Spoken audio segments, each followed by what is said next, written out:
Go ahead and talk into that microphone. Testing 1, 2, 3. Yeah, Whoa. looks like, yep. Just careful with the table. I'll try to keep my hand on it. Okay. All right. Welcome back, everybody. We are live from Tech Alley. It is the third Saturday of the month. That means we are down in the courtyard of Taverna Costera with the crew at Tech Alley, Josh Levitt, James Roop, all the folks who put on this great event for us every month. So come on down here if you are interested in tech, if you're interested in drones, if you're interested in crypto, if you're interested in Python, if you are interested in entrepreneurship, if you're interested in tech startups or investing in tech startups. This is where everybody is today in Las Vegas. So come on down here. If you're not in Las Vegas and you are interested in tech and you're planning a trip to Las Vegas, try to plan it around the third Saturday of the month. Come on down here and join us at Tech Alley. If you're in Las Vegas today and you're interested in those things, you have no excuse. Get on down here to Tech Alley. We're at the corner of Charleston and Main at Taverna Costera. I'll go through all the administrative stuff in a bit because we have our first guest today. Welcome, Uncle Dan. Thank you, sir. Thank you for having me. My pleasure. Tell us about what you have going on. We got to talk a little bit before the show about what you have going on. I think it's fascinating. I'd love to hear all about the multiple things you have going on. Okay, well, first of all, I appreciate you having me on the show here. I'm a fractional resiliency consultant.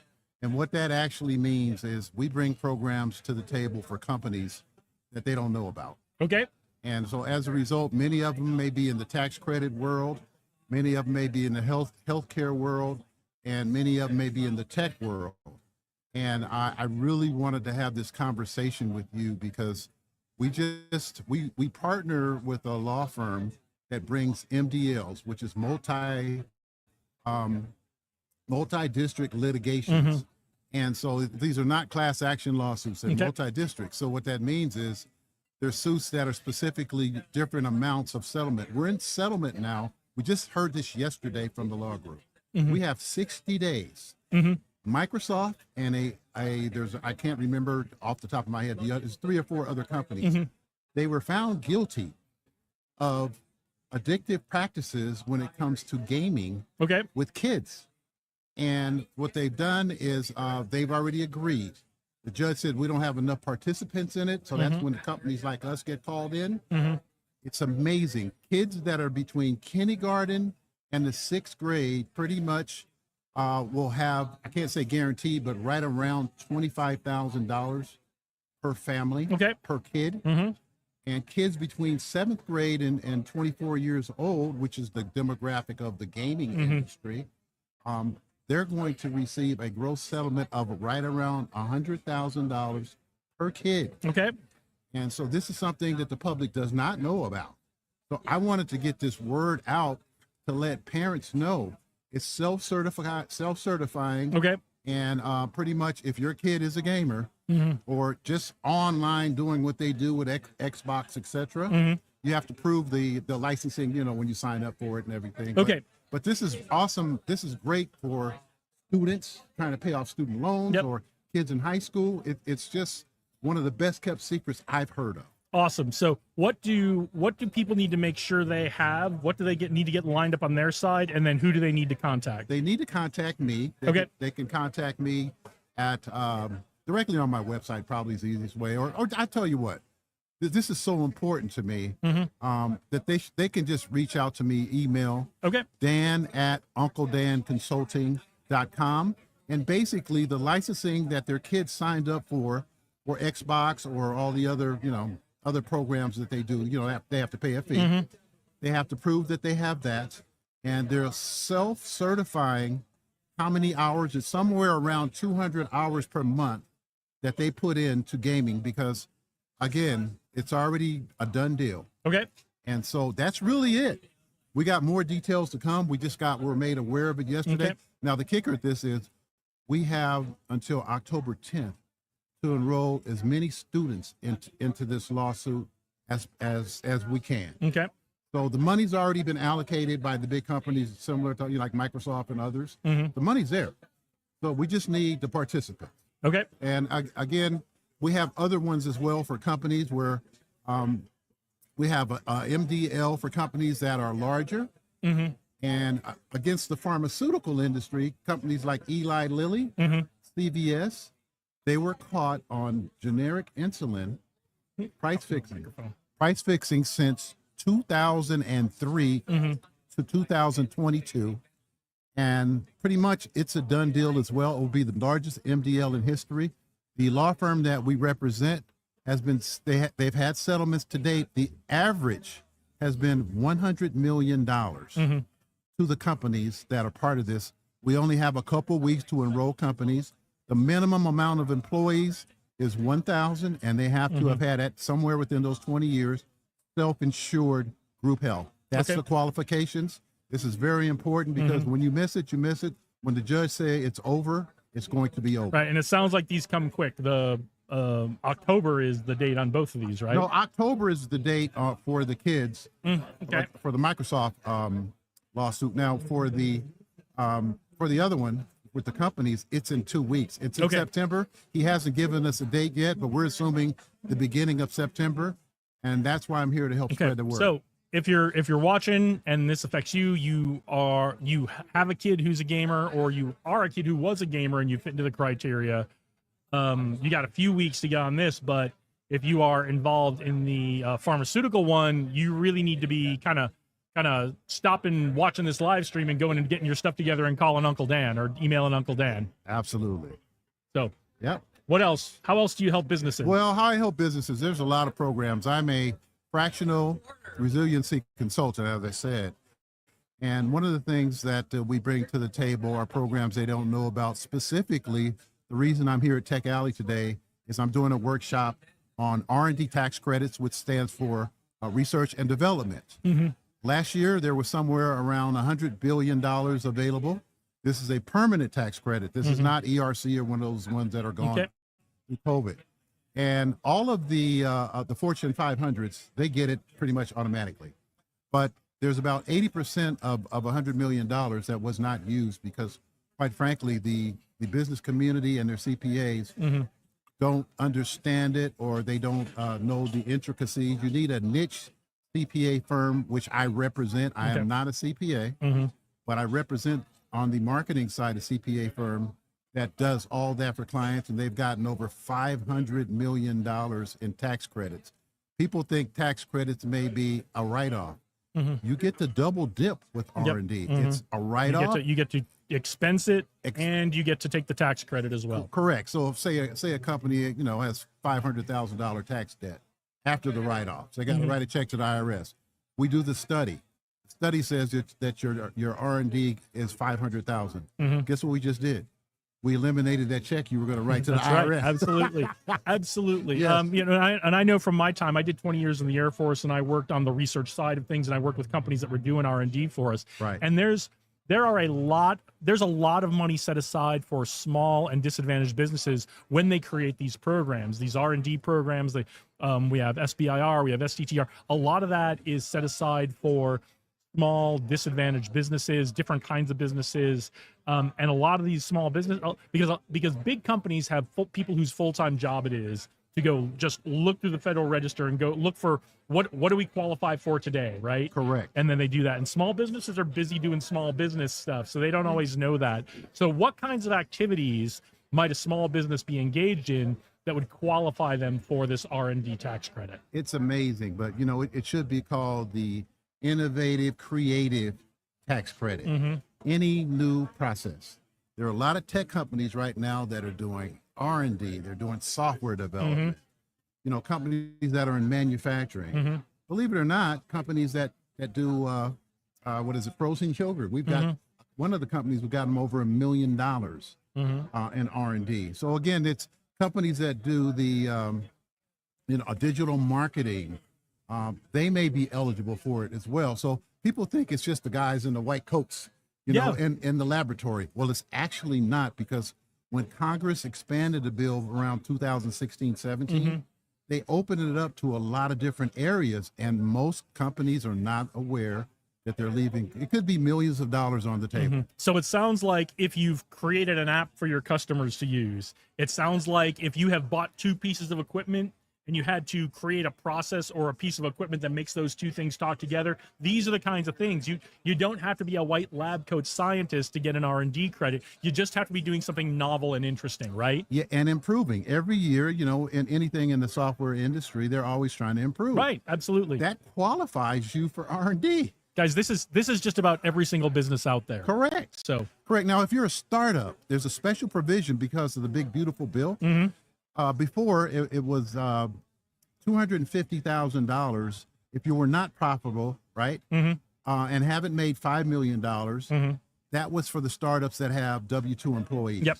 Now, you know, I'm going to be transparent. It's not for the guy that has 1 or 2 W-2 employees. The more W-2 employees a company has, with the big, beautiful bill, they've expanded it. Now you can go up to 500,000. So what is the big expense? You're putting a lot of expenses in R&D, but you have employees that are doing that for you. And guess what? They're paying payroll taxes.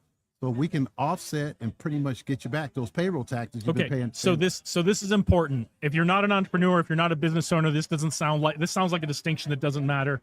This matters a huge deal, because regardless of how much profit or loss you take as a business owner, you still have to pay those payroll taxes for your employees. So you may not be making a dollar. You may be breaking even in your business, but if you have W-2 employees, you're still paying payroll tax on them. Absolutely.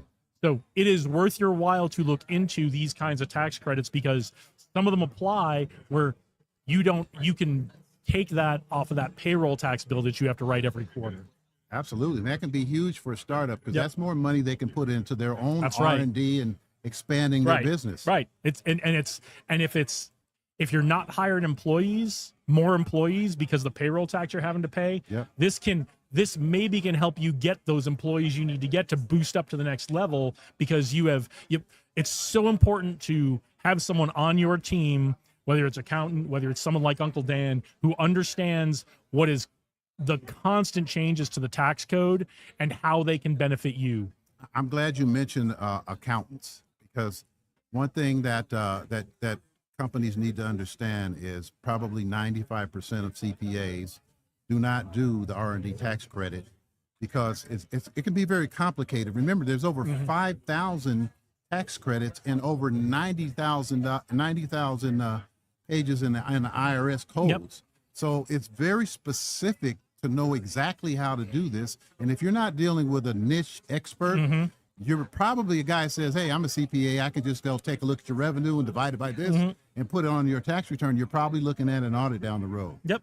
And when you deal with an expert, it's pre-audited to where you don't even have to worry about that 99% of the time. Yeah. So here's your homework. First, if you don't have an accountant, get an accountant. Absolutely. If you have a business and you don't have an accountant, you're wrong. Let's just say that. And we can work with your accountant. So get your accountant, then talk to your accountant. Ask them what they know about these kinds of tax credits, right? The R&D stuff, the pharmacy, all the things we've talked about. Ask them what they know about these, right?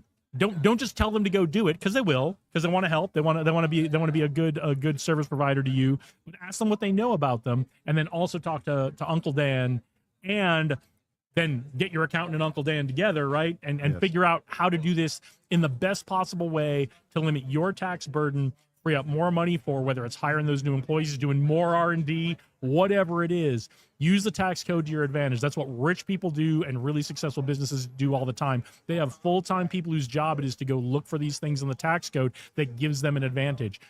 We all should be doing that with our businesses too. Uncle Dan is here to help you with that. Your accountant is here to help you with that. And again, like Uncle Dan said, your accountant may not understand these as fully as some of the people he works with do. So get them together. Absolutely. We look forward to working with some of your CPAs. So what else? Because Big Beautiful Bill had so many things in it. Is there anything that really stands out to you from the Big Beautiful Bill that we should know about as small business owners, entrepreneurs, tech startups? Well, the main thing is to, do your research on it. People don't have a clue. And so especially in the tech world and also in the healthcare world, there's some fiduciary, ERISA fiduciary duties that companies have to really make sure that their employees are getting the best group health. And the actual, there's one right now against the largest bank in the country, which is Chase, to give an example, how all this stuff is expanding. So there's one right now where Chase is the largest bank in the country. And guess what? There's a class action suit against them, the Mayo Clinic, companies like that, because what do? They pretty much, the C-suite will turn it over to HR. HR deals with the guy they've been dealing with for the last 20 years, and they don't do a comparable on what's the best thing for the employee. Right. They just go with the, hey, if it's a 20% increase, so what? Right. So there are programs out there that companies need to be aware about. The other thing is this, with the ERISA fiduciary lawsuit, the class action lawsuit now states that they can come personally after the people in the C-suite, the directors, Yes. and the companies. So Yep. they go after their personal assets as well. Most companies have no clue about that. Yep. So that's just a few of the things. Uncle Dan has a lot of things. Yep. Well, it sounds like everybody needs to be making an appointment to come talk to Uncle Dan or doing a Zoom call with Uncle Dan this week. So I hope you guys all get a chance to do that before we're back here at Tech Alley next month. All right, appreciate you. So my pleasure, Uncle Dan. It was great to meet you. Thanks for joining us today. Thank you very much. And we will talk to you again very soon. Sounds good. All right, have a good one. All right.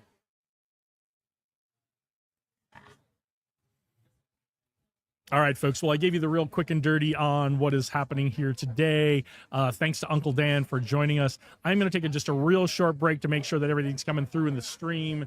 So bear with me for just a second. We're going to bring you some more guests in just a second. I am going to make sure that we have a good solid stream going, because it's not always obvious to me from watching what I see on my screen here. So stand by for just a second. Hand me that phone off of that. Actually, you can just hand me that whole stand.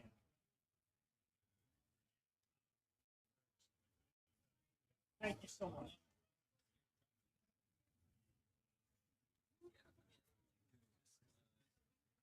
Right.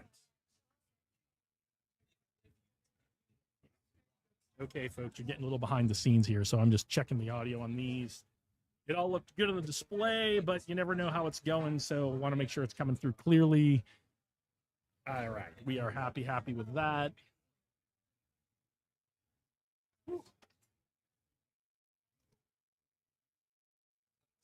All right.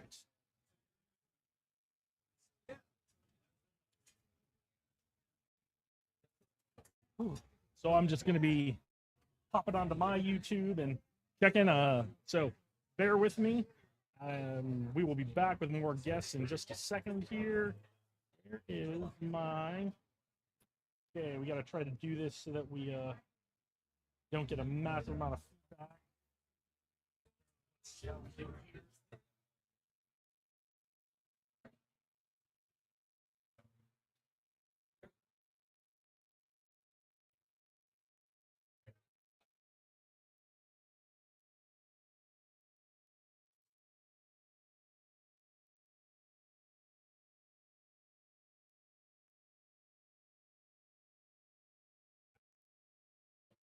All right, well, it's looking okay, sounding okay from where I was sitting. So, all right, I know we had some other folks who wanted to talk to. Let me pull up, see if I can pull up Josh Levitt here and see if he's got some stuff to talk about. So, but again, thank you all for watching. We are doing live from Tech Alley. Tech Alley is a monthly event we have down here in downtown Las Vegas. There's also one in Henderson. I believe they do that on the third or fourth Thursdays of the month. We'll find out that. But today we're doing Tech Alley Las Vegas downtown, and we do this every month, third Saturday of the month. We're centered around Taverna Costera here at the corner of Charleston and Maine. They provide coffee, they provide water, they provide free lunch for everyone who attends. And then in the surrounding buildings, the Journey Art Gallery, which is behind you guys, you can't see it, behind that camera over there. And then the Art Square building, the next block over. They have all kinds of amazing tech talks. Actually, let me do the rundown, since we didn't get the rundown.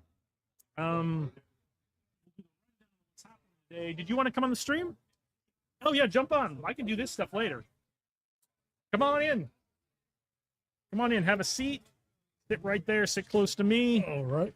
Get yourself right in front of that microphone. You probably want it to be just about like that's perfect. What you're doing is perfect. All right. All right. What's your name? Paul Michael. Paul Michael. I'm Jason. How you doing, Jason? What do you got? What is this your first Tech Alley? No, this probably my third. Okay. And I started with about 2.5 years ago. So I know Josh from that and some Awesome government work that we was looking at dealing with the government. Okay, fantastic. Well, what have you got for us today? Well, what I have for you today is called AI Job Analyzer. Okay. And so I built this web app. Hold that up in front, right for the camera. Can people? Is that's a QR code? That's a QR code. You guys should be. I think the camera quality on this is good enough. If you guys are watching, you should be able to scan that QR code and have it take you right to an AI job analyzer. AI job analyzer. Well, tell us what AI job analyzer does. AI job analyzer just takes your resume, no sign up, no put your email in. It takes your resume and it analyzes it and then tells you what job AI job you should pivot to. It tells you why you should pivot to, what's your strong skills, and what AI tools you should then learn to pivot for an AI job. All right, give me an example. And so I used to be a chef. Okay. So I put that in, and then so I've not always been a chef. I've worked at warehouses. So my resume, everybody has a resume if they're looking for a job. So I was a chef, so I upload that in with a PDF.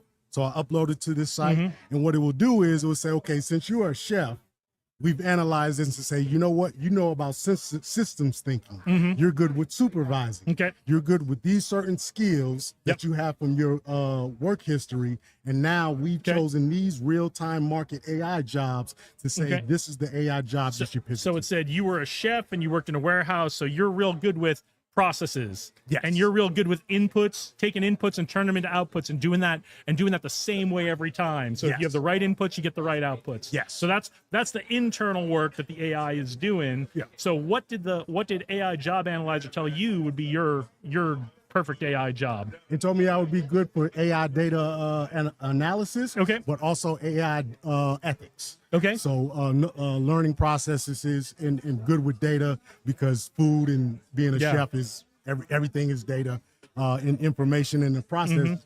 And that's what's best for Las Vegas, because Las Vegas has a bunch of hospitality people, but they know the process, the real world, the everyday process that the engineers don't know.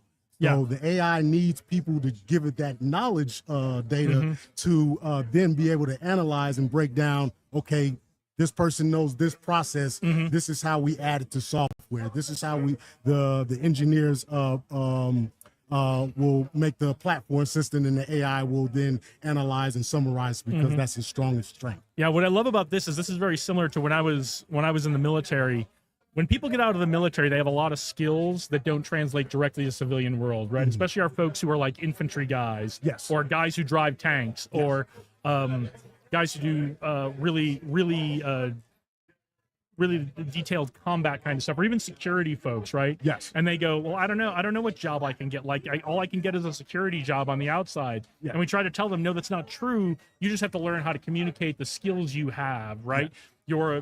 If you were a cop, right? You had to know what all the rules were. You had to know what all the laws were. You had to know all the procedures of when we go into a building, or when we do a traffic stop, or whatever it is. You had to know procedures. You had to know which procedures to follow. You had to follow them exactly the same way every time. You had to know in which situations you had to apply different procedures, right? You had to have attention to detail. You had to make time critical decisions. And so we have to, and that's just an ongoing thing with people getting out of the military, is we have to get them to translate things that are really internalized to them that they don't even think about into skills and into a language that employers want, so that they can say, oh, we don't just want you to be, we don't want, and there's nothing wrong with being a security guard, but we don't want you to just be a security guard. We want you like running our whole security team, because you've got the skill set, right? Or we want you, we don't have any security openings right now, but guess what? We got an opening on this team, and it sounds like you've got the right skills, even though your job was not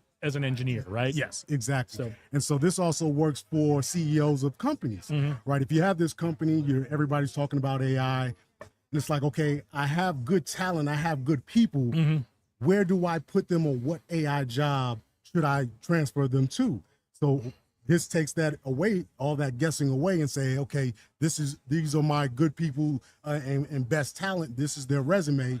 You give it to AI job analyzer, and then it'll then pivot out, show you where you should put your best people. Yeah. What I also love about this is, we've got a couple different camps of people when it comes to AI. There's people who are absolutely terrified of it and want nothing to do with it. Yes. And then there's people like us who are like fully embracing it, like, how do I make my life better? How do I get to be a better human by using AI, right? Yes. And then there's a bunch of folks in the middle who are going, I should probably be using AI, but I don't know what I should do with it, right? Yeah. And if you're a business owner or you're a manager, it sounds like you could go take your employee resumes, your employee job descriptions, just plug the job descriptions into this, and then this could give you an idea of where you could be using AI to help those people do their jobs better. Exactly. This is exact. Taking all the guessing part out, which a CEO or managers in the company don't have time to, or they don't even understand AI themselves at this point. So this gives them a head start, a big jump into, hey, this is where I should go, or it might be an AI department that you might need to start. Right. So this isn't just if you're looking for a job. If you're a small business owner, tech startup folks kind of have the AI thing. They've embraced that fully. But maybe if you don't know where to start on something, this is a good place to start. If you're looking for a job, clearly this is a great thing. Yes. How do people, besides scanning the QR code, where can they find this? You can find this at www.aijobanalyzer.com. Okay. All right. Or you can go www.aicareeranalyzer.com. Sounds fantastic. And are you guys a Las Vegas-based company? Yes, we're Las Vegas-based, and it's just me. I'm a one-man. It's just you, one man tech startup. Yes. And so who did you put all of this together? Did you do all the tech on this? Yes. So I built this on a AI platform, on a couple of different ones, Lovable, OpenAI, Perplexity AI, Anthropic, a couple of other ones that are behind the scenes. Fantastic. And then so I also built with this for companies a Common Sense IQ AI compatibility meme game. Okay. So this meme game, which is also on the website, it allows you to play a meme game to get a Common Sense IQ score on what is your compatibility to work with AI. So companies are also going to be judging people on, is this person good for my culture? So common sense is not all that common. And so common sense is in the eye of the beholder, right? Yes. So what's cool about that is you give a compatibility score. So is the next logical step to develop some training to help people improve their compatibility score? Oh, so they can take the game, play the game more than one time.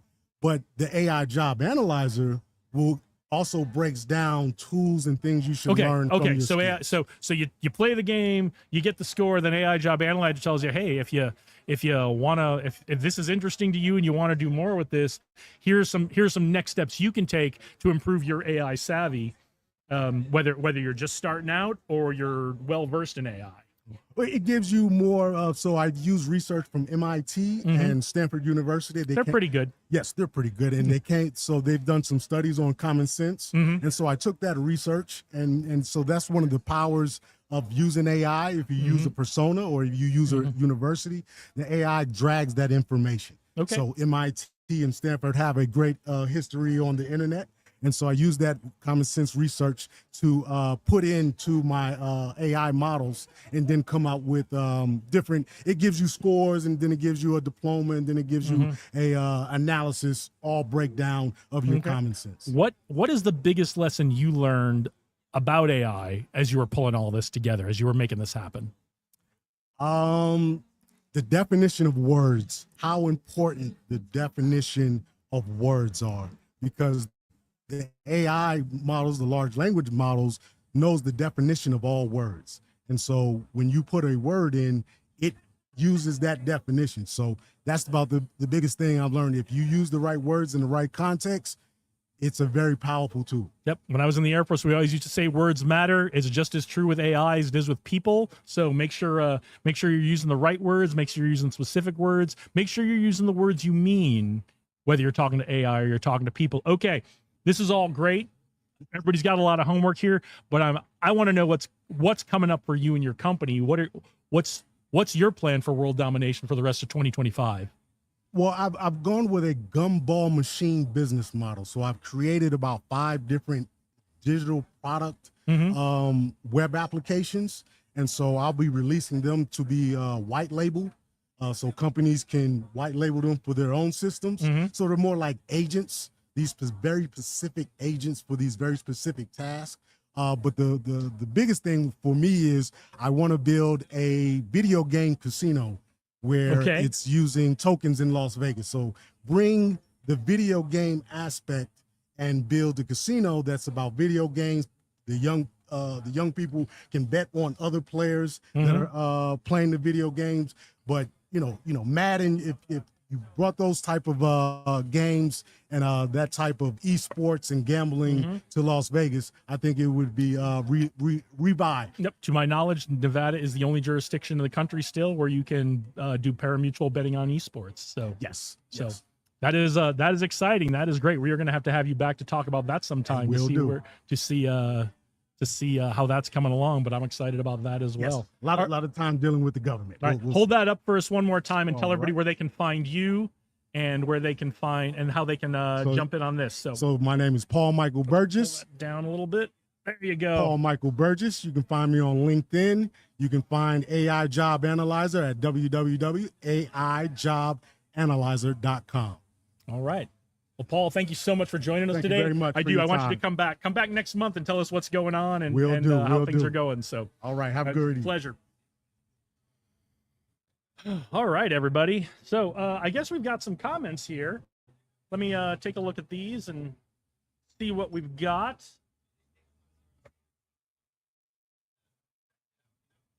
See, Mark W. Phelan, good job, great to connect. Thank you. I was with infantry, spot on. Mark, that's great. I don't know if you're here in Vegas, but come on down here and talk to us on Tech Alley, or if you're not here in Vegas and you're are not able to come down today, keep leaving the comments. We are always up on our game on this, so it's a little hard for me to see the comments as they come in. Maybe I should show them on stage. I don't know. Should I? You know what? I don't want to do anything to screw up the stream, so I will do a little practice stream for that next time. But appreciate the likes, appreciate the comments. Thanks for coming in. Mark is watching us on LinkedIn. We are also out on YouTube on the Jason LeDuc Leadership channel. We're on YouTube on the Tech Alley channel, and we are on the Jason LeDuc Leadership Consultants Facebook page. So lots of different places you can be watching this, but it's so fantastic for you that you are all watching. We really appreciate it. Please keep watching. Please share this. Please like it. Please comment it. We want to get this out to as many people as possible. We really want to show the world what's going on down here at Tech Alley, and just get people to come on down to Tech Alley or tune in. We do as best we can to get all the speakers from Tech Alley to get on here on the live stream. And if you can't make it down to Tech Alley and you can't watch the live stream, first, the live stream will be up and available as a recording later on. And also Josh and the team here at Tech Alley, they record all of the talks and they put those up on the Tech Alley YouTube channel as well. So we really would love it if you'd come down here and join us at Tech Alley. But if you're not able to, you can see everything that's happening down here at Tech Alley on that Tech Alley YouTube channel. Okay, fantastic. I think what we'll do, since I didn't get a chance to do it earlier, we got a little behind on our setup today, but what I'm going to do is I'm going to give you the rundown of the events happening at Tech Alley. It's 11:25 right now, so give me 1 second, and I will where are you? Nope, that's not it. Here we go. I think this is it. All right, so you got to see Uncle Dan later on today at 2:30. He's going to be doing his talk on those R&D tax credits. So, come on down. If that's something you're interested in, if you're a small business owner and you are interested in getting those R&D tax credits, like we said, it's not just taking it as a deduction or an expense. It's also, you can use it to lower your tax burden, including those payroll taxes. So if you are someone with W-2 employees, this is definitely worth coming down and seeing if you getting some info to see if you qualify from that. So we got to talk to Uncle Dan. We got to talk to Paul. That was fantastic. I didn't even know Paul. I met Paul for the first time today, and it was fantastic to have him on. I'm going to be keeping track of his company. There's a lot of cool stuff going on there. Let's see. So we are in the first round of talks right now. This is the 11 to 12:15 block. At 12:15, we'll be doing lunch. But so right now we are doing the Who's Got My Money talk. It's actually James Ritchie is filling in. Hi, ma'am. Okay. James Ritchie is filling in for Kurt Walker this month on Who's Got My Money, and he's doing some AI business stuff. So you still have time to get down here for that. Oh, I lost. Where did you go? I think I archived my email I was looking at as I was talking to you guys. So let me see if I can pull that back up. But we are but yes, Who's Got My Money is always a crowd pleaser. Let's look in all mail. Let's see if I can find it.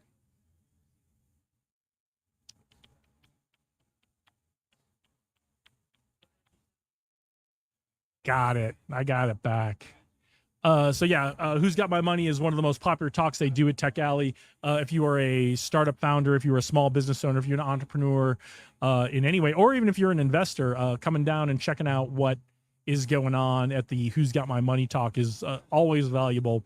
I love doing the live stream, but that is one of the things I miss most about from doing the live stream is I don't get to see the talks as much as I would like to. So, and Who's Got My Money is a great one.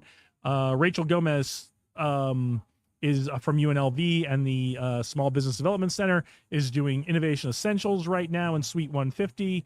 Will Wong is doing Agile NV. Timothy May is doing the Las Vegas AI meetup right now. And then Caleb Green is an attorney here in town, and he sits down and does like small group in the restaurant here, talking to people about their legal questions and their business questions and business structure questions for startup attorney.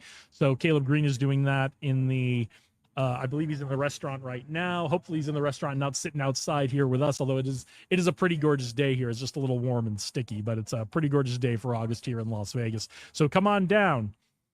So that is the first round of talks that's happening right now. We'll be doing lunch at 12:15. That'll go for about an hour. As I said earlier, anyone who comes down and is a participant in Tech Alley and scans the QR code, you get to have lunch for free on Taverna Costera. I didn't catch what the menu is, but it's always good. So if you're looking to learn about some tech and have a little lunch and do some networking with people, come on down here to Taverna Costera. There are amazing hosts. They let us set up in their courtyard and do our nonsense on this live stream every month, and they are so wonderful and such gracious hosts. I can't say enough good things about Taverna Costera. So that is what's going on for the morning. That is lunch. And then let's get into what the afternoon sessions are. We have Josh Stacy will be doing demo time at 1:15. So if you want to come down and see what people are working on, whether it's hardware, software, apps, whatever it is, people will come in, they'll plug in, and they'll show off the tech they're working on. It's really, really fascinating. You get to see some really cool ideas that people are working on here in Las Vegas. So I love demo time as well. That's one of my favorites. Victory is hosting the drone meetup. Victory's company Arrow AI just blowing up right now. They're doing amazing things. They just released a bunch of software. So if you're interested in drones, come on down here for 1:15 and be part of the drone session with Victory in Suite 150. Jackson Wright is doing social marketing. So if you are a business owner, entrepreneur, and you're looking for some advice on doing your social marketing, come on down, meet Jackson. He's amazing, brilliant guy, and does some amazing work with his company and shares a lot of great advice in the social marketing talk here. That'll be in Suite 155. UX and product design, Abigail Carrezo Otero will be doing that in Suite 145. That is a new one to me. I know we've had UX, UI, and product development talk before. Abigail's new to me, but I may just be behind the curve. She could have been doing this for months, and I just wasn't paying attention. And then if you're into coding, Las Vegas Python meetup will be in the Journey Gallery at 1:15. So that's the second round of talks. And then the third round of talks will start at 2:45. You got to meet Uncle Dan. He is doing his business R&D tax credit talk at 2:45. That will be in the theater. Lee Jackson, our good friend Lee Jackson, I'm going to try to get her on today if she's here before her talk to talk about what she's going to be talking about in the talk. But that's Tech Alley Youth Hour, where they highlight youth who are doing amazing things in tech and entrepreneurship and in the community here in Las Vegas. Definitely one of my favorites as well. Our good friend Eric Lacasse is doing Google is Just Not That Into You. So Eric will be talking about SEO and AI and the things you need to know as a business owner, entrepreneur, or tech mogul to do that. Hey, Mike, you want to jump on?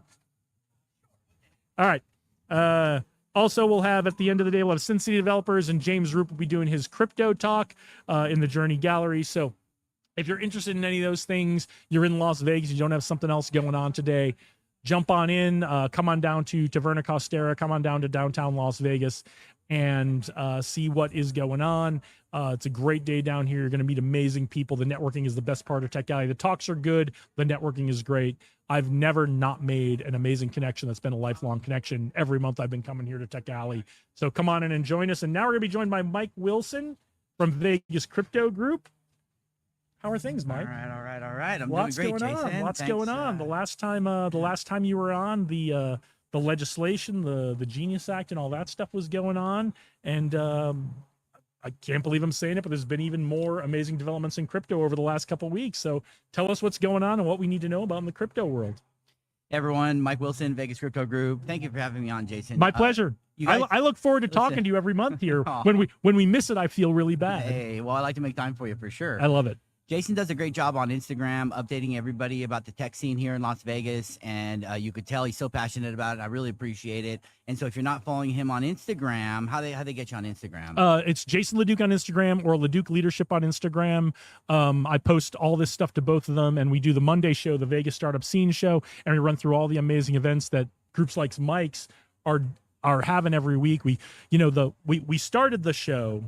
We started this live stream a year and a half ago so that we could show the world what's going on in the tech community in Las Vegas and how Tech Alley has become such a big part of bringing the community together. And then we started the Monday show called Vegas Startup Scene a couple of months ago. Someone asked me to say, hey, can you do something where you do a rundown of events and interviews and that kind of stuff? I was like, well, I do a lot of interviews, but I can do this rundown thing and then point to other interviews with that. So, but the more I thought about it as I was getting my thoughts together on doing the first one of the most important things of an ecosystem is everybody celebrating each other's wins. Everybody pointing at everything, even if you're competing with someone, pointing at someone and going, God, what they're doing is cool, right? And that's where a good ecosystem really thrives, is when people are celebrating each other's wins. And that's what I really want that Monday show to be, is we're celebrating wins. And you guys are doing great stuff. You've got your monthly events going now, your Web3 Wednesdays, which I still have yet to get to, but I'm going to try. Coming up here in the next month, I'm going to try. I think I should be able to. We'll see how it goes. But there's so many great things going on in our community, and that's what I want that show to be. Is TensorWave, Peter Tomasik's company. They closed $100 million round a couple months ago, and no one was short of a quick little thing I saw in the newspaper about it. No one was talking about the largest startup raise in Las Vegas ecosystem history, at least as far as I know. So that's what we want to do. We want to celebrate everybody's wins. And it's always great to have you on these Tech Alleys and other times we get to do this to tell us what's going on and make sure the audience knows what's going on and what they should be paying attention to. I love it. I think it's so important. And yeah, I'm kind of a recent follower on Instagram as well. So I really enjoy those quick updates. 'Cause I don't have time always to watch every long podcast, but those quick updates about the events that are happening in Vegas are so important, and it is kind of the backbone of the Las Vegas ecosystem, are these events like Tech Alley. Yep. And it's so important that people come out, because even if you're not terribly interested in tech, you will find some of the most amazing people that come out that have a wide variety of interests from a wide variety of backgrounds and disciplines, and we do tons of things. And so maybe you're more interested in drones. Well, we have a drone meetup here at Tech Alley. Maybe you're more interested in AI or what, And our drone meetup is hosted by one of the founders of the premier drone company in Las Vegas. Oh, really? I Yeah, didn't know. yeah. Arrow AI. Victory is Victory. So right, Victory, they just had a big software release, and we had a big party for them and all that kind of stuff as part of Tech Alley a couple months ago. So if you're interested in drones and you want to talk to someone who's doing drones every day of their life and making a bunch of money at it, How about it? this is the place to be, right? Yeah. So that's not it, though. That's not the only thing, right? So I mean, there's social media, there's marketing, everything to do with tech, and everything to do with tech is, a lot of it has to do with business. And so if you're a small business owner out there, or if you're looking to start your own small business, I would say consider starting here. But back to your original point, we have an ecosystem here in Vegas that really doesn't get that national attention like Silicon Valley or all these other places that kind of get the attention. Vegas, I've tried to work single-handedly. So 3 years ago, we recorded a documentary about the Vegas tech scene, and we talked a lot about blockchain, and we talked a lot about Tech Alley, and we talked a lot about all the different things here in this ecosystem that are growing. And this was 3 years ago, so I think it's time to do an update because we continue to grow. 100%, because things have changed so much in 3 years. I've been in and out of the ecosystem for about a decade now. I started as when I was doing my MBA at UNLV, I was part of Rebel Venture Fund, which is a student-led angel investing fund. And that's how I fell in love with the tech community here. And that's how I fell in love with looking at startups and looking at deals and doing that kind of stuff. And I never thought it would be anything I would get involved in, but I fell in love with it. And things have changed so much in 10 years, but things have really changed. I'm going to put it at kind of when Josh started Tech Alley is when post-pandemic, because Josh started Tech Alley like during the pandemic. Post-pandemic, Tech Alley starts. Startup Vegas starts doing some of their things. Startup NV starts doing more events. You guys are doing your things, and people are starting to show up, and see each other at the same things, and people are starting to they're starting to work together and collaborate together professionally, but they're also starting to get together socially. And I think that's a big part of it as well, is not just are these people you want to work with, but these are people who are cool and you want to hang out with. I think that's a really important part of the ecosystem as well, is we work together, we collaborate, we sometimes compete with each other, but we play together too, right? I think that's really important for an ecosystem. So I'm glad you mentioned that. Healthy competition is important. We need Absolutely. We really do. At the end of the day, though, collaboration is the new currency. This is a situation where we're especially in tech, emerging tech, we're creating a market. So you can picture the first hamburger stand, maybe the first McDonald's. Well, there was no In-N-Out, Smash Burger. I can picture it because I grew up in Connecticut, where the first hamburger stand is still. So there was no market, but there was no market for it, guys. There was no market. So all of a sudden now there's a hamburger stand on every corner. You can't miss it. But before there were no. So I think that's how it is with a lot of this emerging tech. Like internet kind of rolled out that way, where it just took some time, and now we have what we have. So guys, there's room for everybody. If you think you can do it better than the people who are doing it now, there's room for everybody, and not just worldwide. There's room for everybody in this tech ecosystem in Las Vegas, right? It's just a place. And a lot of these experienced tech founders who are doing stuff right now, they'd be the first to say, if you think you can do it better, do it, right? We want you to push us, challenge us, right? And so that fun aspect is so important too. And you're doing something fun. You've been doing something fun the last couple of Tech Alleys. So tell us about what you guys have going on here. Well, thank you for asking. I've been a huge fan of Tech Alley since the beginning, and Josh in particular, and James T. Roop does a great job.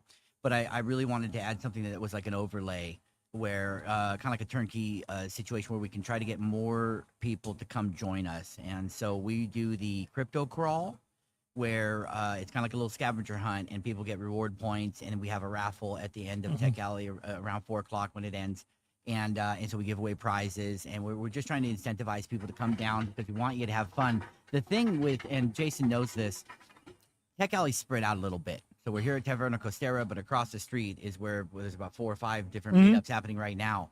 And then on the other side of us is another meetup takes place. So we're spread out a little bit here in the Arts District, and sometimes it's hard for people to find what session they want to go, what meetup they want to go to, and where it's at. And so we love it. We're out here in our green shirts. There's usually a team of 5 or 6 of us, and we love to just help people, let them know where to go, what to do. And Jason, it's like I said earlier, you don't need to be in tech to come out and have a great time. We are in the Arts District. The Arts Factory is literally like 100 feet away over here. And there's incredible art. There's incredible music. There's a bookstore that'll blow your mind. There's just so many great things, good food. And so if you come out to Tech Alley 10 a.m. to 4 p.m., maybe you're not doing a session every hour, right? But you can definitely take an hour off and go explore the Arts Factory, or go across the Recycled Propaganda, or some of these amazing places here in the Arts District. There are no rules here. Come down to Tech Alley, have a cup of coffee or water, hang out, talk to some people. And if you just want to walk around the Arts District and then come back and hang out some more. There's no rules. And like you said, there's a bunch of cool, go in either direction, a bunch of cool restaurants. If you are of legal age, there's a bunch of cool bars that are open while this is going on. And you've been expanding your scavenger hunt kind of further and further every month, right? So if you just want to come down and have a good time, bring the family, bring the kids, just come down, get checked into the scavenger hunt, and go see all these cool things in the Arts District. So we designed it to be family friendly. This is something where we really do want everyone to come out. Now we know it's summertime, so we did have our scavenger hunt that went about a half mile out, but even that was a little bit far. And so we've decided to keep it a little bit closer here. But in October, we'll release our fall series. and that is going to be a blast. And so third Saturday of every single month, we're right here in the Arts District. We have Josh has never missed one, 4 years running. I think this is number 52. 52. And they 52. have and the only reason I remember that is because it was like 4th anniversary. Yeah. Then like the next month was 50, and we talked about it being 51 last month, and now I think we're 52, but 52 months in a row I think is the number. But the important thing is Josh has never missed a month. Josh and James have never missed a month putting Tech Alley on. And it's amazing. And I don't know who they know at the Weather Control Service, but the weather here Yeah, It's been incredible. If you So are not good. from Las Vegas or you haven't been paying attention for some reason, we were like at 110 degrees 2 days ago, and I think today we're going to be maybe 99. It's comfortable. gorgeous today. Comfortable, a little breeze. It couldn't be better. So you think it's too hot? It might be a little too hot usually, but for some reason these Saturdays turn out wonderful. Yeah, so. it's a far cry from last summer when like starting in April it was like 110 degrees, and somehow every month for Tech Alley it was like 110 degrees until October. Well, we've So, had a mild summer this year. It's been yeah, pretty mild, no so complaints this year. no It's been I mean Vegas summers are pretty great compared to a lot of other places, but no complaints this year. So no, we'll be ready for when the weather cools down, and we're gonna have some amazing things. I expect a ton of people to come out. And you know, one thing I just real briefly would like to mention is kind of important is Tech Alley and myself in particular. I know Josh is. We're working with the Chamber of Commerce, who's opening a new office right there next to City Hall. Okay. Yeah, and so having the Chamber of Commerce involved is so important because we do have so many great small businesses that are looking for tech solutions, and we need to kind of have a place for everyone to come together. And I think this Tech Alley is the perfect place for that. And then I do have 10 events around the city, but you know, Jason does a good job of keeping you up to date. I do, but so, I do want to ask about Web3 Wednesdays because I have had a Wednesday night commitment since I first found out about them a couple months ago, and that should be going away in a couple weeks. But tell us about Web3 Wednesdays. What goes on at you do those out at Red Rock Casino, right? And you do those in conjunction with NFT Vegas and Quincy Lee, right? That's right. That's So- right. Quincy, she might be here today. Yeah, we're gonna try. I keep trying to get her on here, and she's like, "Oh, I'm hot, I'm sweaty, I don't want to be on camera." So we're gonna get you, Quincy. If you're watching, we're gonna get you on this camera one day. Nah, she'll be here. She'll be here. She'll be happy to do it. So she should be down a little later. Of course, we serve lunch at noon, so maybe she'll come down here for some lunch. Would be great.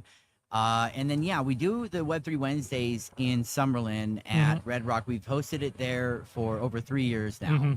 And it's a casual networking mixer where you kind of come as you are, no frills, and it's just a ton of people that are knowledgeable and friendly about Web3, crypto, and even AI. And so last week I think we had 15 or 20 different people come out. We learned about a crypto board game, one book. We have 2 authors, and so one of the authors from one of the books came out, and so we discussed her book.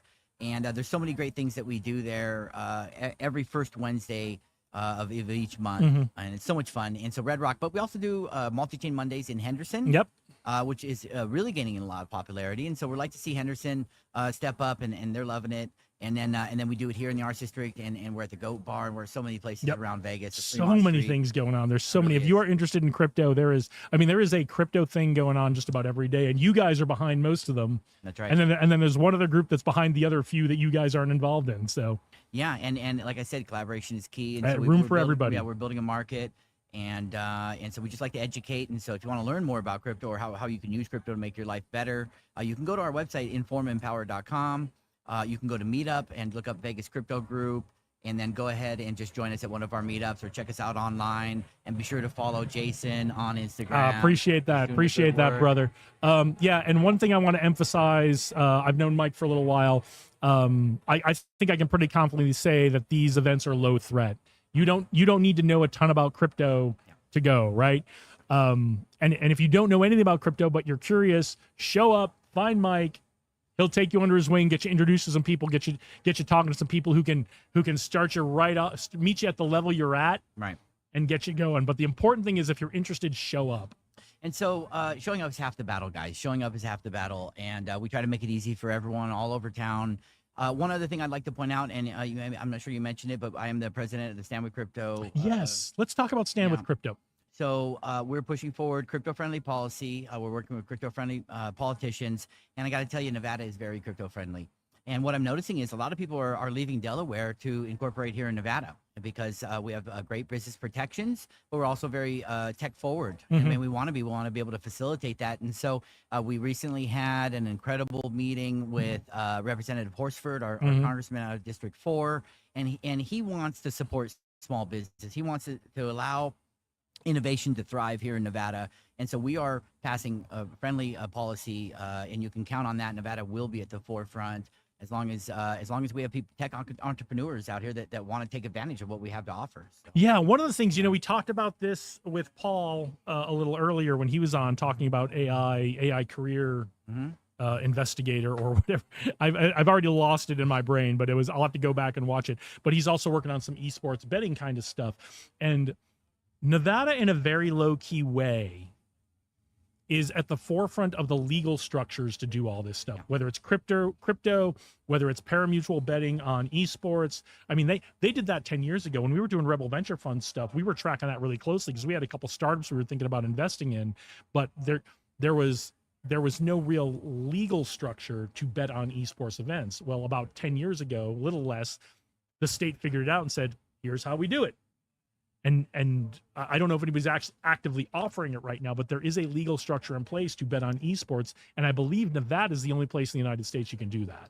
And it's coming. Esports isn't going away. I mean, it's a growing industry, and there's several companies based here that focus on the casual gamer. And I think that's probably one of the smartest markets because I think it's like 1 billion players, right? I mean, there's so many gamers, but most of them are casual. And that's the market they're focused on. So I think that's exciting. There's a big future in gaming, and even Web3 gaming and crypto has an impact on gaming as well. NFTs, and there's so many elements to gaming that'll be touched by crypto. It's all coming. So if you have ideas, come down and talk to folks, right? Yeah. People are going to encourage you. Nobody's going to steal your idea. They're going to tell you, hey, I think it's a great idea. You should run with it.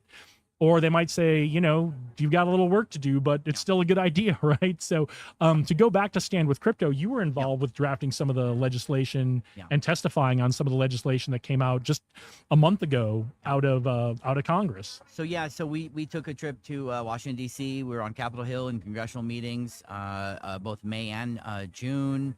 We keep it going. I'll probably be going back in September. It's important that we let our voices be heard. I think at the end of the day, the Congress people are here for our, to our service. So, but they won't do it unless you say something, unless there's, people that say, hey, this is what we want, because they want to support what people want, right? So if you go to standwithcrypto.org, you can put in your address. It'll list all of your representatives in Congress. And that's one of my most favorite things. And then they grade each member. And so some members get Fs. You might imagine Elizabeth Warren, she's not too tech forward, so she gets an F. But our representatives, they all get A's here in Nevada. Yeah. And so check it out. Yeah. And then contact your congressman through standwithcrypto.org. I can tell you from personal experience, talking with our elected officials here in Las Vegas, and more so with their staffs. I have more interaction with their staff, so I'm sure you have a lot of interaction. They are all about tech stuff here in Nevada. They want to know all about entrepreneurship. They don't always listen to us and say, look, the smart thing to do would be this, because they have other constituencies they've got to think about. But they are always there. They are always asking us, especially when it comes to tech stuff and the intersection of veterans community and tech community, what they can do. They are there. They are listening. Mike's involved. I'm involved. So if you've got questions or ideas for them and you're not able to connect with them, you can certainly reach out to me, and I'll do what I can to help you out and get you connected. So yeah, we'll get them all set up, and then this ecosystem will continue to build. If you get in now, you're getting in on the ground floor. Cool. I know that Vegas wants to diversify the economic situation a little bit away from the casinos and into something, just diversify a little bit. We got hit hard in 2008, 2009. Yep. People stopped coming to Vegas, so they didn't have the money to. Yep. And so we got hit hard. So we I know that our representatives are focused on making sure that doesn't happen again, and tech could be the solution. And tech can be the solution. And I'll give you my put on it as a former military guy. Is we have a saying in the veteran entrepreneur community: nobody's coming to save you. Nobody's coming to save your business. You've got to do the things you need to do to make it grow, to make it successful. Same thing. If we want our tech community, nobody's coming to save us. Our elected officials, local, state, etc., they're all well-intentioned, but nobody's coming to save us. So if we want a really strong ecosystem, we need to focus on founders, we need to focus on investors funding founders, and we need to focus on the focus on if we're supporting founders, that we really are supporting founders. That's what's going to get this ecosystem growing. We're here to make it happen. We're here, and Vegas is such a beautiful town. So many people are going to be moving here. They already are. Oh yeah. I've seen the town grow since I moved here from 250,000 to almost 3 million. Yeah. So, and that growth, I like the growth. We've seen so much culture enter the town, so much amazing opportunities that we wouldn't have had before. So we're excited. We're happy about it, and we want you guys to join us. Yes, absolutely. So one more thing before I let you go. Yeah. What's coming up that you're excited about? Yeah, well, okay, so I'm excited every day. I mean, right now, I'm excited for lunch. Taverna Costera, are you kidding me? These guys have an incredible Nobody menu. does it better. Incredible menu. Come down and have a meal at Taverna Costera sometime here in the Arts District. One of my most favorite things. So we are adding augmented reality to our crypto crawl, our scavenger hunt. And we've kind of been working on this for a little while with a company that does a great job. It's so easy. It's in a browser. You don't need to install some crazy app. You just kind of point your camera, and it just opens up into this whole new world. And so we're working on that. It'll likely be next month or the month after that. We'll unveil that. And we're always going to be offering new features here at Tech Alley. Love that. So come down today, first of all, if you're in Vegas and you're interested in all this stuff. If you can't make it today, come down next month, because maybe that AR scavenger hunt will be ready to go. So come down and see, and then if it's not ready, just hang out with us for the day next month. And then for sure in October, come again and play the scavenger hunt and use the augmented reality if it's not ready till then. Right. We're pointing out hidden gems in the Arts District, so you can consider it like a walking tour. And you just kind of follow the compass on your phone there to the next piece of art, and you can mint it as an NFT, and you learn something about Vegas, and hopefully you'll enjoy the Arts District just a little bit more. We want you out there. And if you don't know what minting something as an NFT means, come on down. It's super cool. I love NFTs. I for a while I was giving all my students who took my workshops their certificates of completion were an NFT. So awesome. So it's come down and learn what an NFT is and mint an NFT and you'll be hooked. That's right. I guarantee it, you'll be hooked. I'm sure you will. Mike, thanks so much for joining us. It's always a pleasure. Always a pleasure. All right. We'll see you. By the way, follow him on Instagram. Get on his Instagram. We need more likes. We need more likes. I'm going to share everything. No, I love it. We do. We try to share everything going on in the community. And if you I say this every week on the main show. It doesn't always make it into the clips that go on Instagram. But if you've got something going on and we've missed it, right, for the Monday show or what we're talking about here at Tech Alley, please let us know. Right, as I said before, the Monday show and what we're doing here at the live stream at Tech Alley, it's all about celebrating the wins in the tech and entrepreneur community and the veterans community, because I'm a veteran. We're here to celebrate your wins. We want to know about your wins. We want to share them. We want everyone to go, look at the cool thing they're doing. Congratulations. Now let's get the gas pedal down and do even more together, right? That's right. All gas, no brakes. Let's go. Let's give us a reason to celebrate, because we're ready. Let's go. Give us a reason to celebrate. Come on down to Tech Alley, and if you can't make it, let us know about the cool things you've going on. We will put them in the Monday show. I guarantee it, because I'm the one who writes the script. He's the best. All right. Thanks, Mike. Thanks, Jason. We'll see you. Talk soon.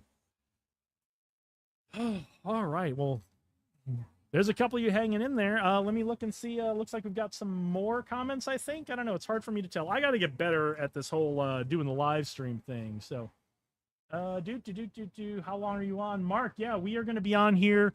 I predict we'll be on here till at least about 1:30 p.m. because what we usually do is we usually roll through lunch. We talk to as many people as we can during the lunch break here because you guys can't see it, but right behind the camera is where the lunch line goes. So we recruit people to come talk to us. We're going to try to get Josh Stacy on. I think he's got some interesting news coming up.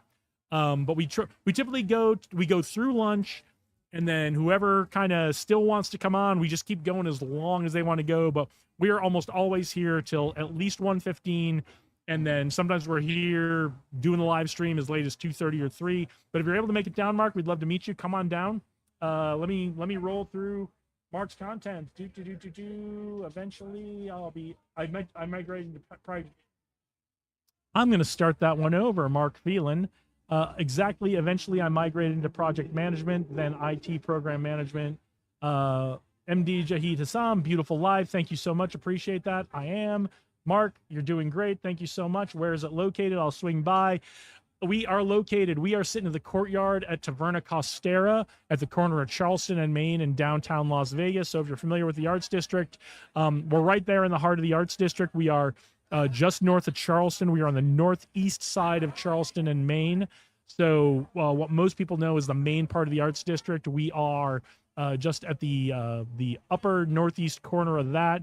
If you know where the Pepper Club is, we're between Makers and Finders and the Pepper Club, if that's helpful to you. So, but we'd love to have you come down. So, hey, you want to come on and talk about what you're doing? Yeah, I'm not dressed up either. So, how's everything? Good. I am live. I'm live. No, that camera goes on and it doesn't go off till we're done. So, unless like it gets hot and overheats, but so we are live. So, do you want to come on and talk about Woven? No? Yeah, get in that seat. Come on, let's talk about what's going on. You've got a bunch of stuff going on coming up. So, this is my good friend Rebecca. Where am I looking? You're in. Oh, you can either look at me. You're looking at the camera. It's like I was watching the news a couple of weeks ago, and like they're not looking at the camera either. So for like professional broadcasters aren't looking at the camera and they're looking at each other, we don't have to do that. Okay. So we don't have to stand on formality too much here. I like that. I don't remember what your title is, but you are with Woven Workspace. So tell us what you do at Woven Workspace. Sit a little closer to the microphone too. Sure. Well, thank you for having me. I'm glad I finally got to sync up with you. Yeah, on Saturday. absolutely. So I'm Rebecca, the Director of Sales for Woven Workspaces, and we are a shared workspace, flexible workspace in downtown Las Vegas, located in the historic 201 Las Vegas Boulevard South building. Yep. And we have shared spaces, private offices, incredible event spaces, and also virtual offices as well. Yeah, beautiful place. I got to go see it a couple of weeks ago. I know Dave Berlin, who usually co-hosts with me, came down and saw it a couple of weeks ago. Tell us some of the things you have going on at Woven Workspace besides people just coming in and working. Yeah, we have a lot. We, of course, our meeting spaces are open to the public. So if they have events that they want to host at our space, they can. We've had a lot of groups in. It's been pretty busy lately. Yep. We do host Startup NV on a bi-weekly basis. They've got a monthly event too that they host, and then they have their Startup Week coming up. They're going to use our space for about 1 day there. That's fantastic. Yeah, I didn't even talk about Startup Weekend, which is happening right now, or Startup Week that's coming up. But we have a lot of great startup stuff coming up over the next couple of weeks. Do you want to talk about what you're working on with Josh, or are we going to keep that a little secret for now? No, we can share it. Okay, cool. I don't want to let the cat out of the bag any more than you're ready. But there's some cool stuff that as a group we're kind of working on with Tech Alley and Startup NV and some other stuff. So. Yeah. So what Josh wants to do is kind of help bridge the gap between these monthly events. So we want to really bring the community together in between these monthly events. So and also partner up with Startup NB. So we're going to take the monthly event, or excuse me, we're going to take the biweekly event. Yep. And the pitch day for 500K. So if you're looking for investment, check out Startup NV and see if you can get on the list to be on pitch day for 500K. Yeah. And then, so you're mating up with those events every 2 weeks. Yeah, so that event again is bi-weekly. So what we want to do is kind of bring another learning session similar to the ones that are hosted today during Tech Alley. We'll bring one of those sessions to our space in a lunch and learn format, and then we'll offer all the attendees a complimentary afternoon day pass for them to work, and then that'll then segue into Startup NV's pitch. Yep, I've reached out to a couple of folks to see if they're interested in doing a lunch and learn for it. I know I've been a little quiet on that front, but I've reached out. I just haven't heard back. That's okay. I've got a couple out for someone good. So. Yeah, well, that's what we want. Is we want someone really good, but we also want you guys to all come down. And I think that there's a couple reasons I think this is really important. One, Mike Wilson and I were just talking about how important it is in the community to celebrate each other's wins, to show up for other people's stuff, to show up and get to know each other and just kind of hang out socially as well. That's one of the things that helps build a strong ecosystem. And this is a great opportunity you're providing with the lunch and learns and the co-working and that kind of stuff. So not only is it an opportunity to learn something and get some work done in a really beautiful environment, but maybe we'll get to know each other socially a little bit, and some really cool collaborations will come out of that as well. And then the other piece of this that I really love is mating it up with the Startup NV pitch night. And because I'm a big believer that if you are pitching and you are raising money right now, more pitching is always better. The more pitching you do, the more investors you're going to meet, the more questions you're going to get, the more you're going to be challenged to understand your own company and your own business model and your own customers and the market and all that. So more pitching, if you're pitching, is always better. And if you're not pitching yet, or even if you are pitching, seeing more pitches is always better. Sure. So that's what I love about this is we're meeting up, a chance to learn something, a chance to get some work done and socialize and collaborate, along with an opportunity for people to stick around and see a bunch of pitches and see how people are pitching companies and the questions that the investors have for the people who are pitching. Yeah, and I loved your idea of for the lunch and learn. We get somebody to come in and coach people on their decks, teach people Yep. how to build a good deck, teach Yep. people how to pitch their deck.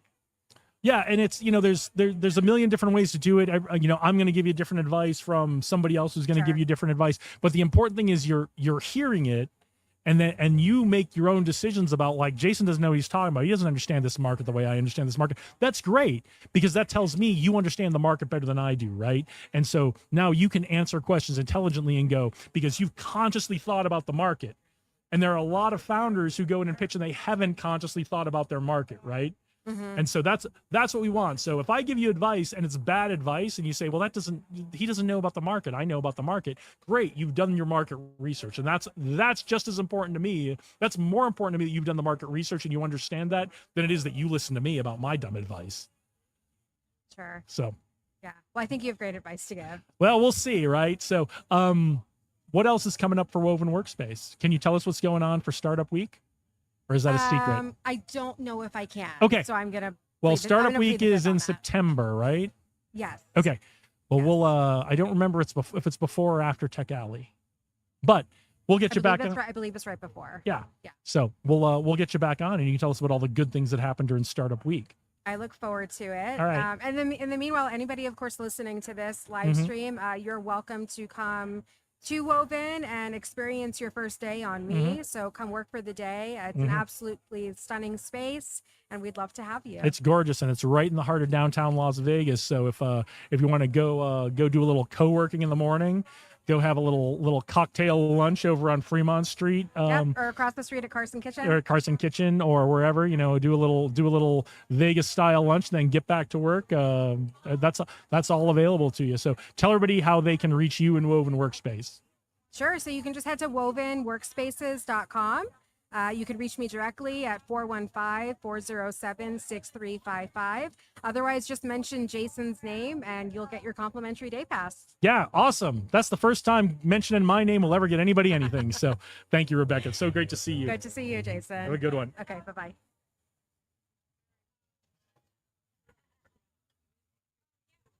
All right. I was going through comments. Let's see.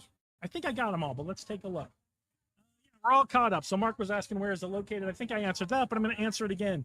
We are sitting here in the courtyard at Taverna Costera at the corner of Charleston and Main. Come on down right now. The first folks are filtering in. Lunch is going to start in about 10 minutes. People are already starting to line up. So the important thing to remember is if you're coming down to Tech Alley, you get signed in and registered for Tech Alley. You get to have lunch on Taverna Costera. It's always amazing, always delicious. So if you're looking to check out the heart of the arts district down here in Las Vegas, you want to get some lunch, come down and meet some great people in our tech community, in our entrepreneur community, in our veterans community, come on down to Taverna Costera, corner of Charleston and Main. Like I said, the northeast corner of Charleston and Main. We are kind of on the other side of Charleston is all the main stuff you might be familiar with in the arts district, between Charleston and the Pepper Club. If you're familiar with the Pepper Club, if you're not familiar with the Pepper Club, you should check them out too. They're pretty great. But I should be plugging Taverna Costera. So, yeah, they're amazing sponsors. They let us do our live stream here in their courtyard. They provide all the coffee and water and the lunch for Tech Alley. They're really, really fantastic. They've been doing this for, I believe they've been doing this for the entire time we've been doing Tech Alley, and it has been fantastic. So, let's see what else is going on. I'll tell you what, I am going to do a little administrative break here just to check to make sure our equipment's running right. But hang in there. We'll have some more guests for you as lunch is coming up. And just sit tight. We'll be back.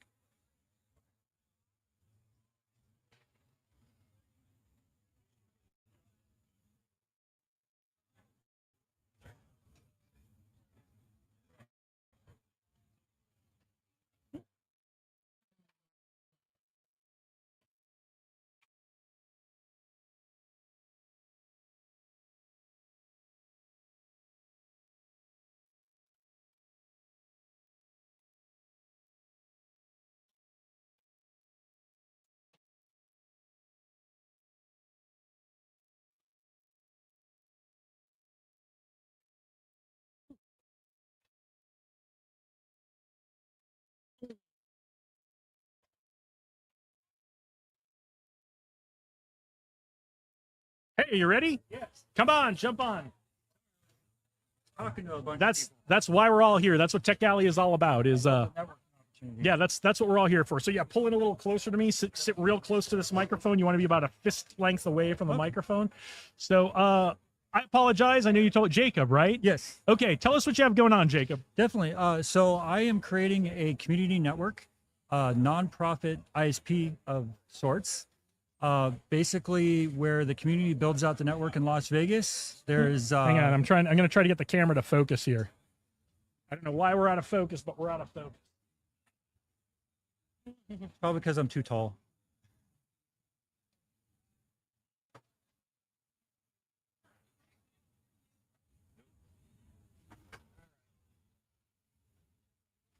Let me squeeze by you here.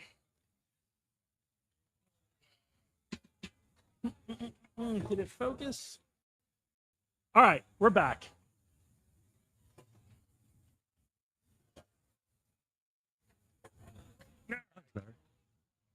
All right, there we go. That looks much better. All right, community network. Yeah. So in New York, there's actually a network called the NYC Mesh.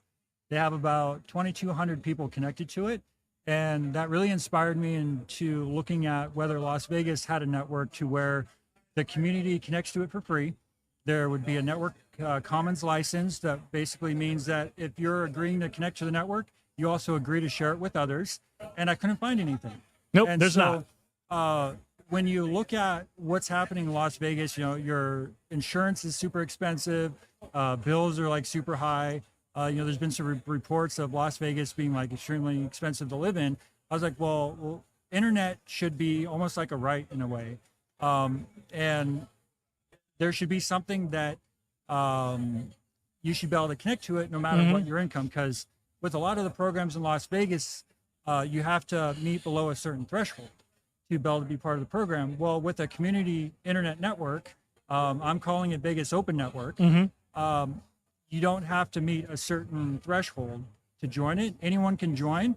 But part of the nonprofit part of it, I'm hoping to get it set up as a 501c3, Okay. a charity organization, is that if you don't make a lot of money, we'll pay for your equipment to connect into the network. Okay. And it will be done, it'll be sponsored by donations. Okay. But if you make a little bit of money, well, then we'll have other options to where you could pay on like a monthly basis. But the other cool part about a community network is that you could build it yourself. So if you want to like experiment with setting up your own connection, you can go buy your own Ubiquity gear, and we would provide the instructions on how to set it up. We'd have volunteers that are trained on how to set up the network. And you can just basically connect in the network and expand it in your neighborhood. Here's what I love about this, and it's very much in the spirit of Tech Alley and the tech community here, is I love that there's this open source idea of we're going to do our thing, and we're going to grow and we're going to do that at our own pace. But hey, if you want to bring your neighborhood up on this, we'll show you how to do it. Right. I love the community aspect of this, and I love the open source aspect of this, of like every neighborhood kind of maintaining their own and just following a standard that like, as long as everything can talk to each other, it's all going to be good. I love that. Like we'll be, so the plan is at the start, I'm working on trying to get connected with a physical sponsor. I have a few physical sponsors lined up that I'm working on connecting with. So they would do like the accounting, the HR, the liability, because there's a lot of liability involved in this. And then after connecting with them, then I'm gonna start up the fundraising aspect of it. Okay. And we're looking at connecting in a downtown. At first, there's a data center there that has connections with different providers, and then we'd just basically peer with them. We'd have our own IP resources that we'd then distribute out from a rooftop antenna as like a super node. And then from there, it just basically grows. I would love that. I would love to be one of the first folks on. If you can get it over to this location, when we do this live stream every month, I'd love to be one of your first users on that. Like the creativity limits are pretty much endless, especially with everybody's projects here. I've spoken to like a whole bunch of different people, in blockchain and basic businesses, and I think everybody could benefit from a open network element, as in you don't have to worry about that in starting up your business at the start, but it could grow with your business too at the same time. Yeah. And also, open source projects is a big thing with this. So right now at bonet.org, bonet.org, I have like a wiki set up that is accepting everybody's inputs. I got user forums, also got a GitHub repo. Okay. So this GitHub repo, everything that's built is contributable by anybody. As in, if you want to contribute code, you can go ahead and do it. But there'll be processes to confirm the code's not malicious. I think you might need to have a hackathon coming up and get people engaged in this. I like that idea, and I've seen the thing with the Pi group that they're doing like a job board, and I was like, well, that's kind of cool. So I'd be interested in doing something like that. And if people don't know how to do networking, the world beyond the edge router, or I guess in the world of ISPs, is very interesting. So once you start getting into like layer 2 routing, beyond like layer 3, if you're familiar with the OSI model and technology, it's really fun because you start looking at how ISPs interconnect with each other, and it's not as complex as you would think it is. Yeah, this is the great thing about Tech Alley. We've talked about this with a couple of our guests already. If this sounds cool to you, but you don't know anything about this, still come on down, still connect with Jacob. They're like, we'll teach you. Like, we want you to be part of this. So yeah, this is my first time, and I'm kind of just throwing myself into the pits here, and definitely great people. I think I'm gonna stop by next time and try to really connect and get to know everybody. Do you have a card or anything? I don't. Okay, let me give you one of mine. I definitely want to connect with you because I think we can connect you with some folks who'd be interested in this. I'm going to give this definitely to you, but reach out to me. And we can certainly promote this on this live stream and the Monday show we do and all that kind of stuff. Would love to keep track of your progress on this. Would love to see if we can help you build the connections to get that 501c3 set up, build the connections to do a hackathon. I'm sure you're already connected with Josh, so Josh has a ton of great connections that could get the right people and the right connections to get this moving for you. Definitely. And something that you should know, this is actually the first time that I'm talking to somebody over a public venue on this project. So see, and who says we aren't breaking important news here? So when this kicks off, you'll be like, oh yeah, I was there when. But no, that's great. I think that's fantastic. Tell everybody again how they can reach you. Definitely. If they're interested in this. And I think this sounds fantastic, and I would love to see us like one month of Tech Alley, like it's all up and running. Go, guys, run wild. It's all around us. Go for it. Yeah, free web for everybody. So you can go to bonet.org. So that's bonet.org. And then we have all sorts of information on there. Okay, very cool. Well, it's fantastic to meet you, Jacob. Thank you for joining us. Everybody check that out, bonet.org. And I'm really excited to keep track of what's going on with this. It's gonna be fun. It is. It's going to be fun. If you're interested, reach out to Jacob. You don't need to know anything about this. We'd love to have you. So start learning about BGP and OSPF and all that fun networking. Yeah, I have no idea what any of that is, but I'm excited to learn. We'll teach you. All right, thanks, Jacob. Awesome, thank you. We'll see you.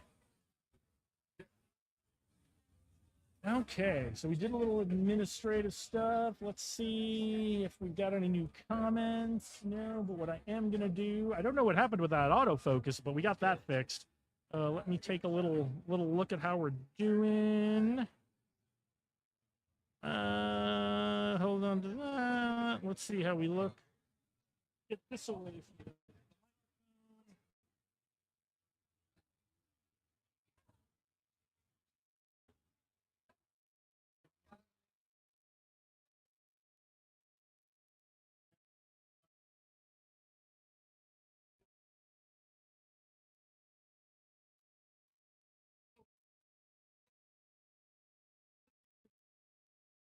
How does this sound?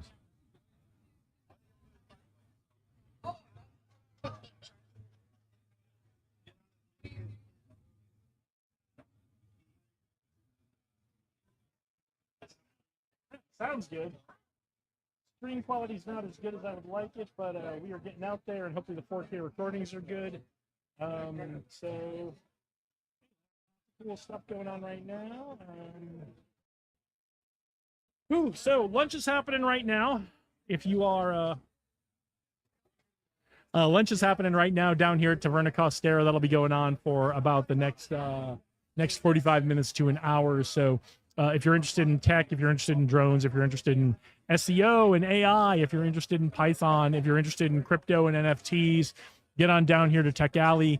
You can still get down here. If you get down here in the next 45 minutes or so, you should be able to grab some lunch, network with everybody. We will be here doing the live stream as long as people want to talk to us. So I'm hoping to get Josh Stacy on here.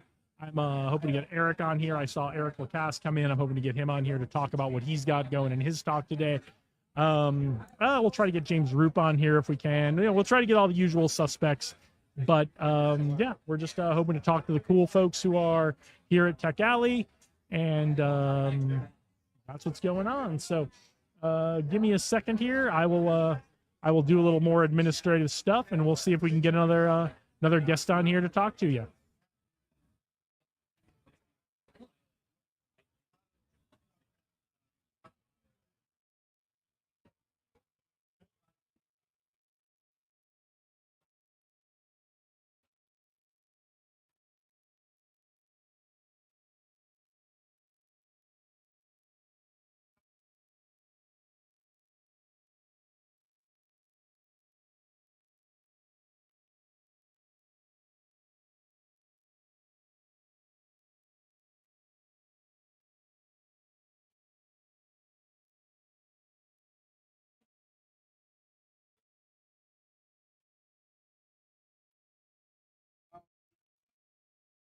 Good.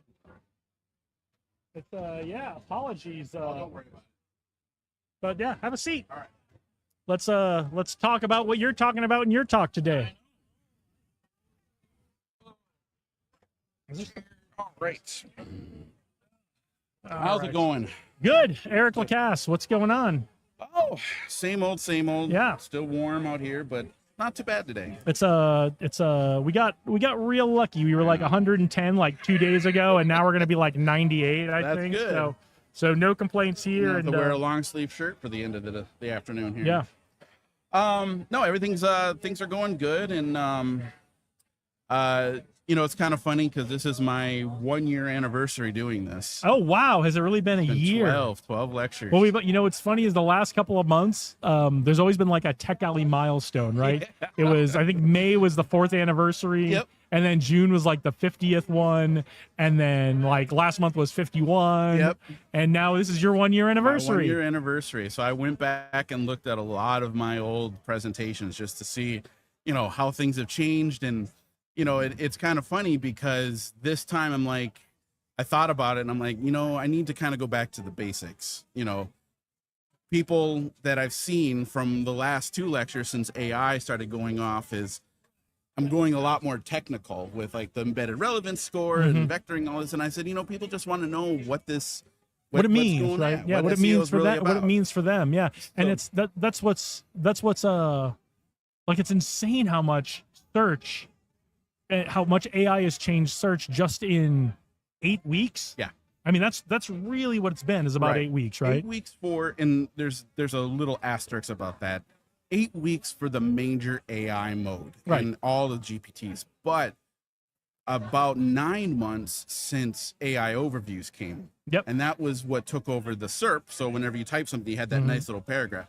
That's been going on for a while. Yeah. And SEOs knew that was the beginning of the end of the traditional. That was the waving flag, and now it's upon us. And the SEO community knew this for almost a year, Yeah. that this day was going to come, and how would you prepare for it? And it's fascinating because now that you take a big loop back and you kind of pause with what AI is doing now and say, okay, how did we get from the legacy, all the 4 major algorithm changes to AI mode and beyond? And there is a lot to talk about, because unfortunately, a lot of businesses don't have the AI conversation yet because they don't have the legacy stuff built up yet. So they don't have enough backlinks. They don't have enough traffic. They don't have a domain score, a rating. So again, it's great to talk about this, but when it comes to actually rolling up the sleeves and looking under the hood of a website, we are missing hoses and alternators. Yeah. We're missing things that we much need to much build. like my Jeep was missing on Thursday. Did you get was it a bulb? Was it a? It was a bad hose clamp. So I had put it in for work the week before, and it was a bad. Turns out those hose clamps, at least on Jeeps, they're only like one use only things. You put them on once, and then maybe they didn't have one. Maybe they used the old one. Oh no! And so the hose came loose on the engine, the coolant going into the engine. So but the good news is nothing was damaged. I caught it quick, and it was all good.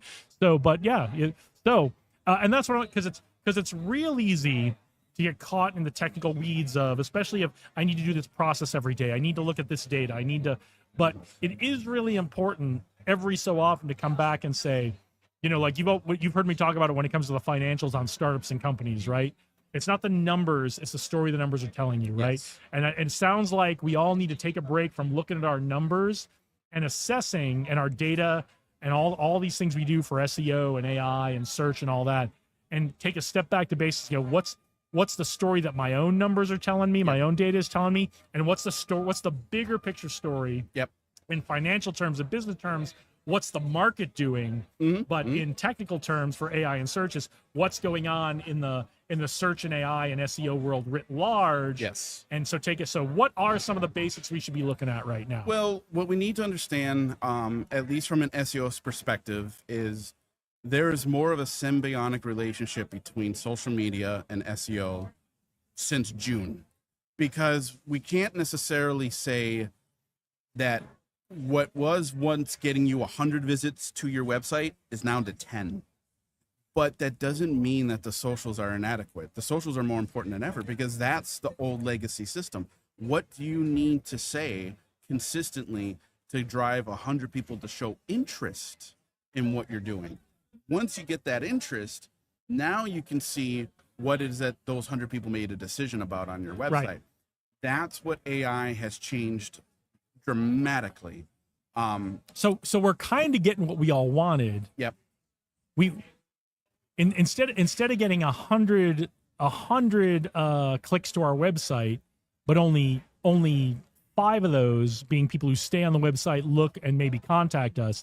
Now we're only getting 10, but they're 10 much more really solid contacts. Exactly. And that's for the bigger companies and bigger marketing companies that made a living off spending $2,000-3,000 on Google ads.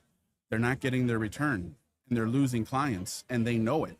And the smaller person that's like, well, I'm going to focus on this type of business, plumbing, home services, lawyers. Nothing has really changed. In fact, they probably are getting. They're probably doing better. They're probably doing better, right? So we've changed the way in which we look at the funnel, and we want to look at more. What is it that we do for a specific type of person and their behaviors better than anyone else? And not just on the website, but how do we say it on social, right? What did you post today? That's the question. What are you going to write about next week? Because consistency is everything. Stagnation is death. That's just the way it's going to be.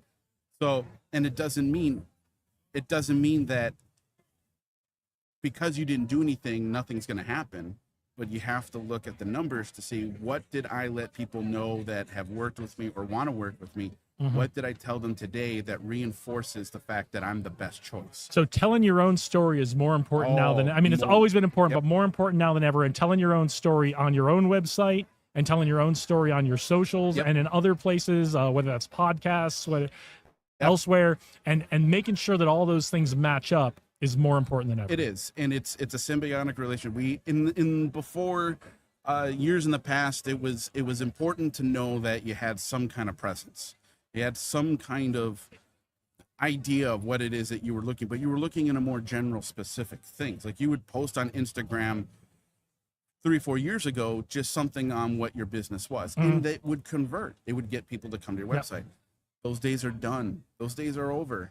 It is very, very specific, and it's got to work into a system. You have to do the thinking before you start the publishing. You got to have that strategy. If you don't have that strategy, you're not going to see whether the scientific method has actually worked, because you need to have a change, observation, and then an analysis. The shotgun approach doesn't really work anymore. Now in the Well, it's hard to find patterns, right? Right. If you're doing a shotgun approach, if you're just trying a bunch of different stuff all at once, you may go look at your analytics on your social or your website and go, I can't tell what I did that was good and what you know what's the pattern here. Yep. But as far as the website is concerned, a lot of what I'm going to be talking about is the simplicity of it.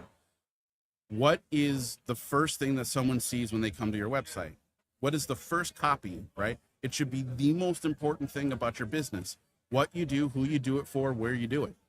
Everything else from the number one title from that below should support what it is that you do. And unfortunately, this is where SEO and UX are going to have a very big butting of heads because I have data that supports that LLMs and AI are actually looking at the H1 titles. UX is like, well, that doesn't matter because I have a really pretty rollover animation, and that's what people are paying attention to, and they're scrolling down.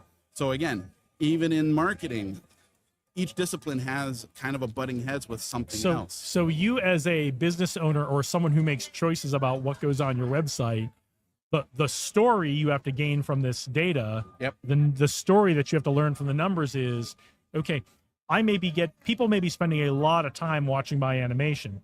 Are those same people clicking on to buy something? Are those same people clicking on to book a call, right?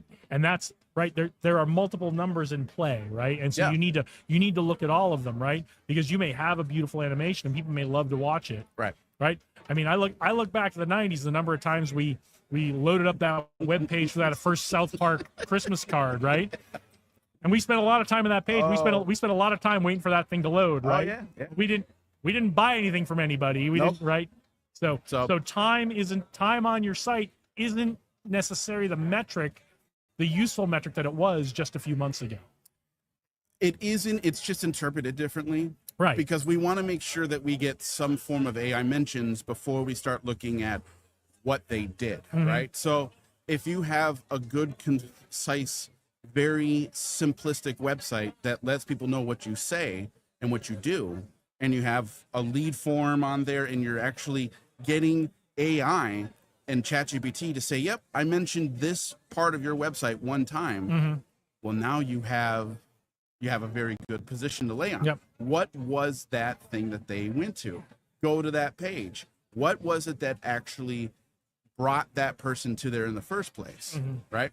Now you start working backwards, which we've never been able to do before, and say, okay, because of the words on this page, like for a blog post, what was the words that resonated with a human, and what do I need to say for the next blog that actually expands it? Right. And that is called semantics. Okay. Right? So semantics is taking the one thing that worked and working in different variances of what that word is into your content so that you can get the number 2 look and the number 3 look and the number 4 look. So you're changing things ad hoc. And that's another thing too, is a lot of people haven't changed their website in 3 months. Yeah. They don't look at it. They think it's Field of Dreams and that Shoeless Joe's going to be coming to their website to fill out a lead form. It doesn't work like that anymore. You have to change it weekly. It's got to be changed weekly. You have to look at it as a living document, a living piece of your representation. So if customers are asking questions face to face about what you do, where is that on your website? Where is those questions on your website? So it's for some business owners, they don't want to deal with a website. They just have it. But that's why people like you are there. Exactly. And that's why my audits are so eye-opening. And they're like, oh my goodness, I haven't changed anything in 3 months. Well, that's why you only had 5 visits in the last 3 weeks. And again, this is another butting of heads with SEO, is do you want to invest in SEO to get visits and get leads? Or do you want to work on trying to build a referral network of human connections to get the business? You could do both, but some people like doing one more than the other. And that's a huge rub, because you have the potential of reaching millions with SEO, but you can have it's about scalability, right? Exactly. If you are a single person shop consultant and there's only so much business you can do, and you have very good networking skills, and you network well in person with people, and you can fill all your time that you want to spend working on with those human referrals, that's great. If you are selling a product, physical or digital, if you are trying to scale beyond what you can do, is trying to grow that business beyond what you can do as a person, that network of human referrals is only going to get you so far. Exactly. So part of this is about what kind of business do you have and what kind of business do you want to have in the future. Right. If scalability is any part of what you're doing, you need to at least be looking at some mix of your human connection and your SEO and your website. Yeah, it is definitely a teeter-totter. I see it a lot where there's just been dead weight on the website side because they built it and they're like, I don't really need this to work for me. I just need to be out there and shake hands. Well, and that was true even a couple of years ago, Exactly. right? If you were out there doing a lot of human connection, human referral kind of stuff, human prospecting, what you really needed was some social media and a website so that when you handed out your business card and someone went to go look if you were legit, it was there, right? Yep. Right. Okay. The phone number on the card matches the phone number on the website. The email on the card matches the email on the website. The social media all matches up. This is someone who's a legit business, right? Yep. It's not like that anymore. Nope. Even reviews are huge because those are indexed by the LLMs, and people miss out on only trying to get 5 stars. And I always am going to make the argument, try to get at least a 2. Because people want to read how you handled a bad situation. Mm-hmm. And that is actually indexed by the LLMs now. Mm-hmm. Your wording, your tone, when it came to a bad review, people and LLMs are going to recognize that implicitly now, right? And they're going to make suggestions based upon how you handled it if that person that they're talking to or writing in inquiries needs to know more about your business or should contact you because this person is a professional business owner. They handled this situation like this. Now, if you argue or if you chastise or if you belittle, start throwing punches, don't expect AI to reward you with more inquiries if you are not being professional about what you're doing.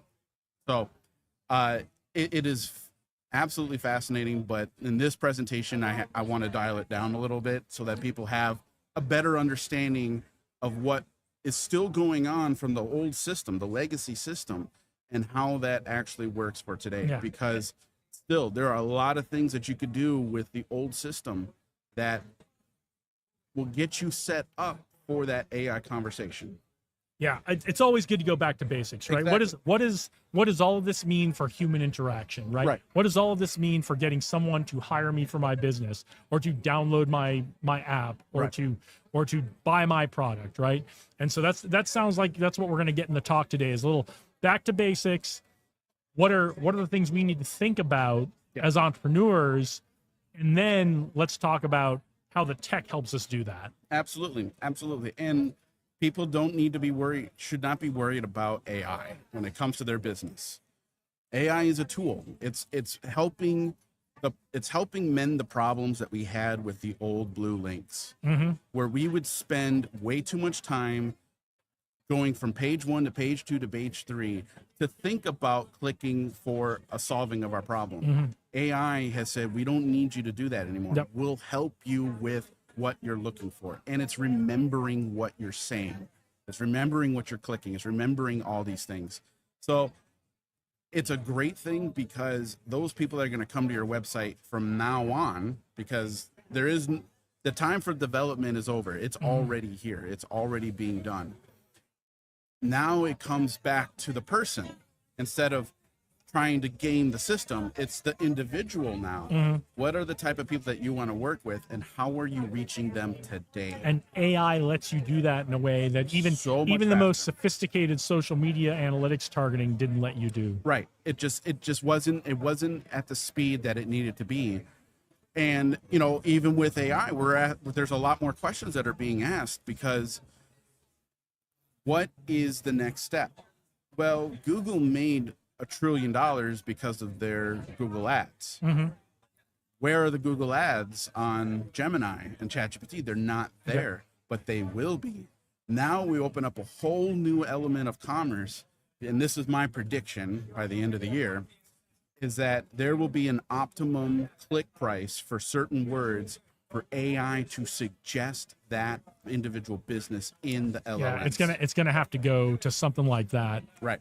So you'll be paying an optimum price. Yep, kind of like sponsored links. Sponsored links, but it would be sponsored mention. So if someone's looking for a bike shop, and you are a bike shop, and you're willing to spend $2,000-3,000 on best bike shop in Las Vegas, that money will be brought into suggesting your shop. But you better be sure you are at least close to being the best bike shop in Las Vegas, because the AI is going to start to run into conflict. Right. If it starts to see a bunch of bad reviews, but it's somehow sponsored. Right. And who knows how the AI will react to It'll that. be fascinating, but I believe that's where it's going to go. I think people are going to have to really sit down and think about how much they're willing to spend on advertising as opposed to the long, arduous system of building it up yourself. Well, it sounds like the AI can help a business build social proof. Yes. That can counteract. Right now, it's sponsored links, but if you have really built up the social proof as the best bike shop in Las Vegas, right, you may not need it. Unless your favorite search engine completely de-weights everything only for what's sponsored, which is kind of what we have now. Yep. Right. Which at that point you don't need AI, so your search engine doesn't need it. But then you run the risk of people not using your search engine anymore. So and again, this is also indicative of the industry. So certain industries aren't really affected by AI. I mean, again, home services, plumbers, there's so much work. Right. We live in Las Vegas, so if my air conditioning goes out, I'm starting at the top of the list and I'm calling, and whoever can come now is my new favorite air conditioning company. Yep. Bug pest control, salons. I mean, things that can't be replaced by a robot for now and probably won't be. Those businesses are going to do just fine in the AI world. But everybody else that has to rely on B2B or selling of a service that's more efficient or more cost effective. Yeah, if you're not commoditized, right? Right. And that's where, again, utilizing and building for the legacy system, that's the requirement. That's what I look at first, is how we even going to have that conversation first. Cool. So identity, knowing our identity, building social proof. Yep. What are some of the other basics you're going to be talking about today? Backlinks. We've got to keep talking. I got to keep hammering people on backlinks, especially the simple ones. Yellowpages.net, Manta, Hot Frog. Easy backlinks that give you 1 to 2 domain rating, and domain rating's everything. And not just on your website, but if you're doing YouTube, there's a whole part of YouTube analytics of the content that is recommending you, which I don't know if you've looked at mine. There's some wild stuff recommending my content out there. And I'm not complaining. Please keep recommending us, but there's backlinks is a big one. Another thing too is how are you fostering leads? Because if people are coming to your website, what is it that they're giving you as far as a lead? Is it a form? Is it a downloadable? Is it an assessment? Websites need to have something to give somebody for a thank you to coming to my website. Yep. And that's what leads to a sale. There's a lot of the little things, even what indexing is, what searching, what crawling is. A lot of people need to be kind of re-educated on what that is again, because it's still important, and then some of the new AI terms that are still being bounced around. A lot of people just want to know what that actually is. What's the process? And I'm not going to try to go as super technical as I did last month, because I started losing people. Well, so that's the great thing about Tech Alley is, sometimes we do that. We get back to basics. We get back to the human aspect of tech and entrepreneurship and business. And then sometimes we do. We want to dive into something really technical and nerdy. And that's the fantastic part about Tech Alley is you come down to Tech Alley on any given day and you can get all of that. Yep. Absolutely. Absolutely. Well, it's a good thing the car is running. Yeah, no, super happy, and I'm glad we were able to work an analogy from that into what we talked about today. So score. All right. So All right. that's Thank you good very content. much. All right, thanks, Eric. No problem. We'll see ya. All right. Next Thursday, Friday, same time? Let me look at my calendar, but that next Thursday at the same time might work just fine. So I'll take a look. All right, where are we? We got a couple of new comments in. So let's take a look. You're doing great, Jason. Love to hear that. Thanks so much from Miles Lee. Miles, I know I owe you an answer on LinkedIn, so I'm gonna try to get to that on over the weekend here. But yes, I know I've been owing you an answer, and I am gonna get to that. And then Miles was saying something was good. I'm glad something was good. I don't know exactly what it was. I'm gonna have to get a lot better at watching these comments come in and see how we're doing. So I don't have anybody for you right at the moment. So I'm going to take a little pause. I'm going to stay on camera, but I'm going to take a little pause, take care of a couple of things. And in the meantime, if I can find someone to jump on as a guest, but it's 12:42. Lunch is going to be going on here for another half hour or so down at Tech Alley. We are at Taverna Costera at the corner of Charleston and Main in downtown Las Vegas. If you're interested in all the things we've been talking about, the SEO stuff, the AI stuff Eric was talking about, if you're interested in drones, if you're interested, come on in. I am actually going to take a moment to stop right now because they're doing some announcements. Not sure if that's carrying through. So.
Hey, how are you? Good.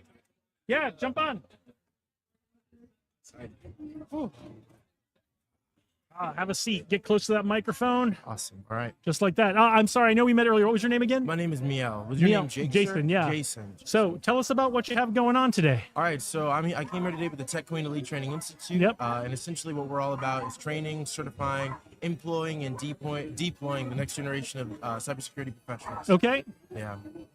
So there's a bunch of you here today. So where are you all coming from? What are your backgrounds and? Right. So this is a part of our summer internship group. So I'm a part of that. And basically everybody's got their different niche that they're focusing on. Like a lot of the guys are really into 3D printing. A couple of people are into multimedia production, which is what I specify in. That's what we do our podcast in. That's why I brought this camera with me today Yep. to take pictures and videos of everybody as they're coming around and doing the thing. Fantastic. How did you get connected up with the program? So I've actually been a part of this organization since 2019. When I was in high school, that was when I met Coach D, and she kind of just brought me in, and I've just been working with her for the past, 6 years. Okay. So I've gotten to see the business grow and stuff. Yeah. Yeah. What have you gotten to learn coming out of the program? So I got certified in entrepreneurship, and kind of with that, I've just kind of been building just myself and my own different business ventures.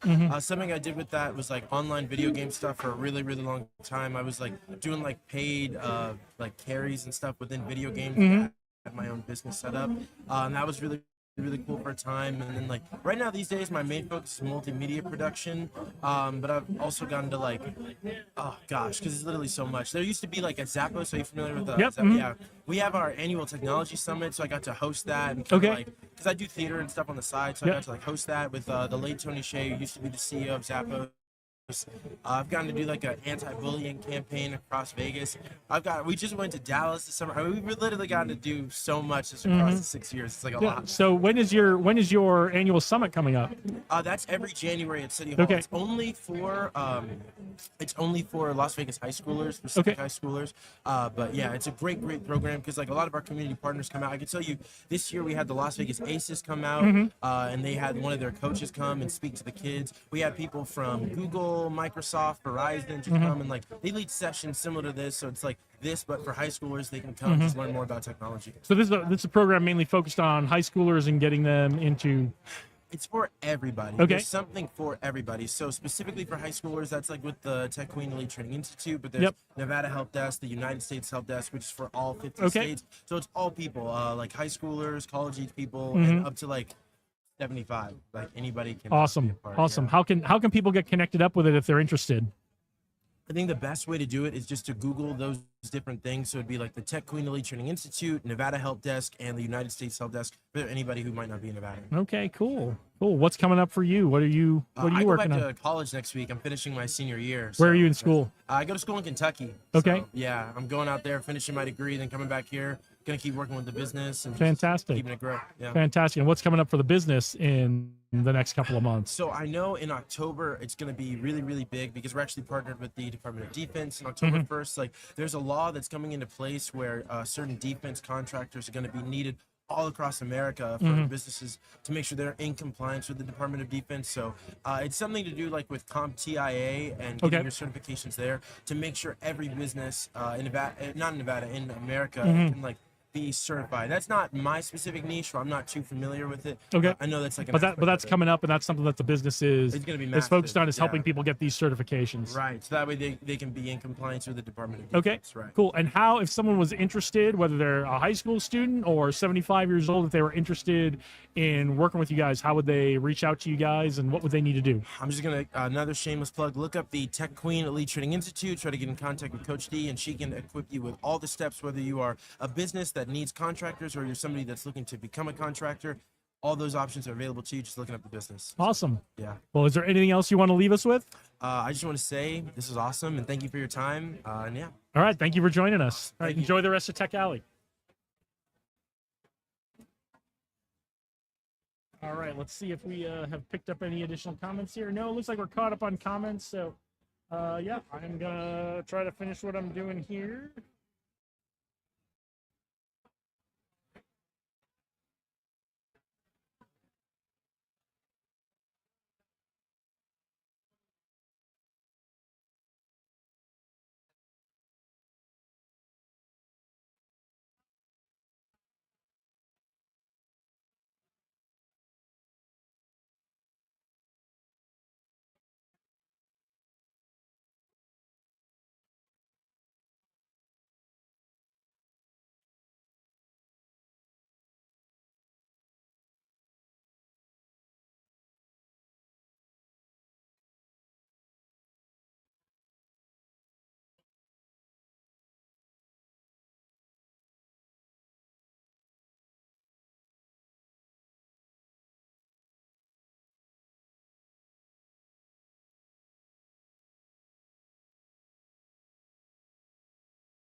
Yep.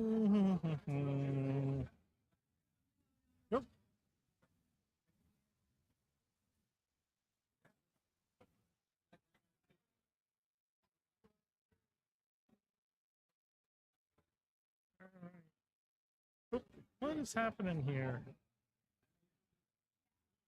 Go home. Go home. There we go.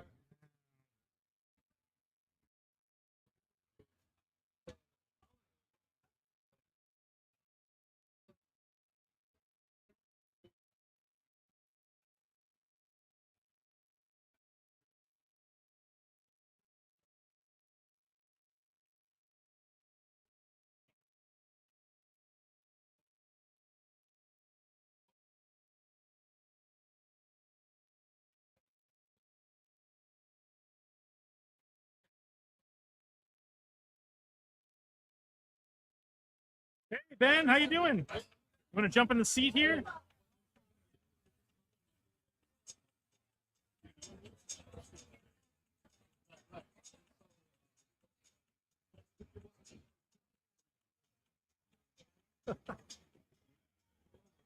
Finish doing this. I like that shirt. Thanks.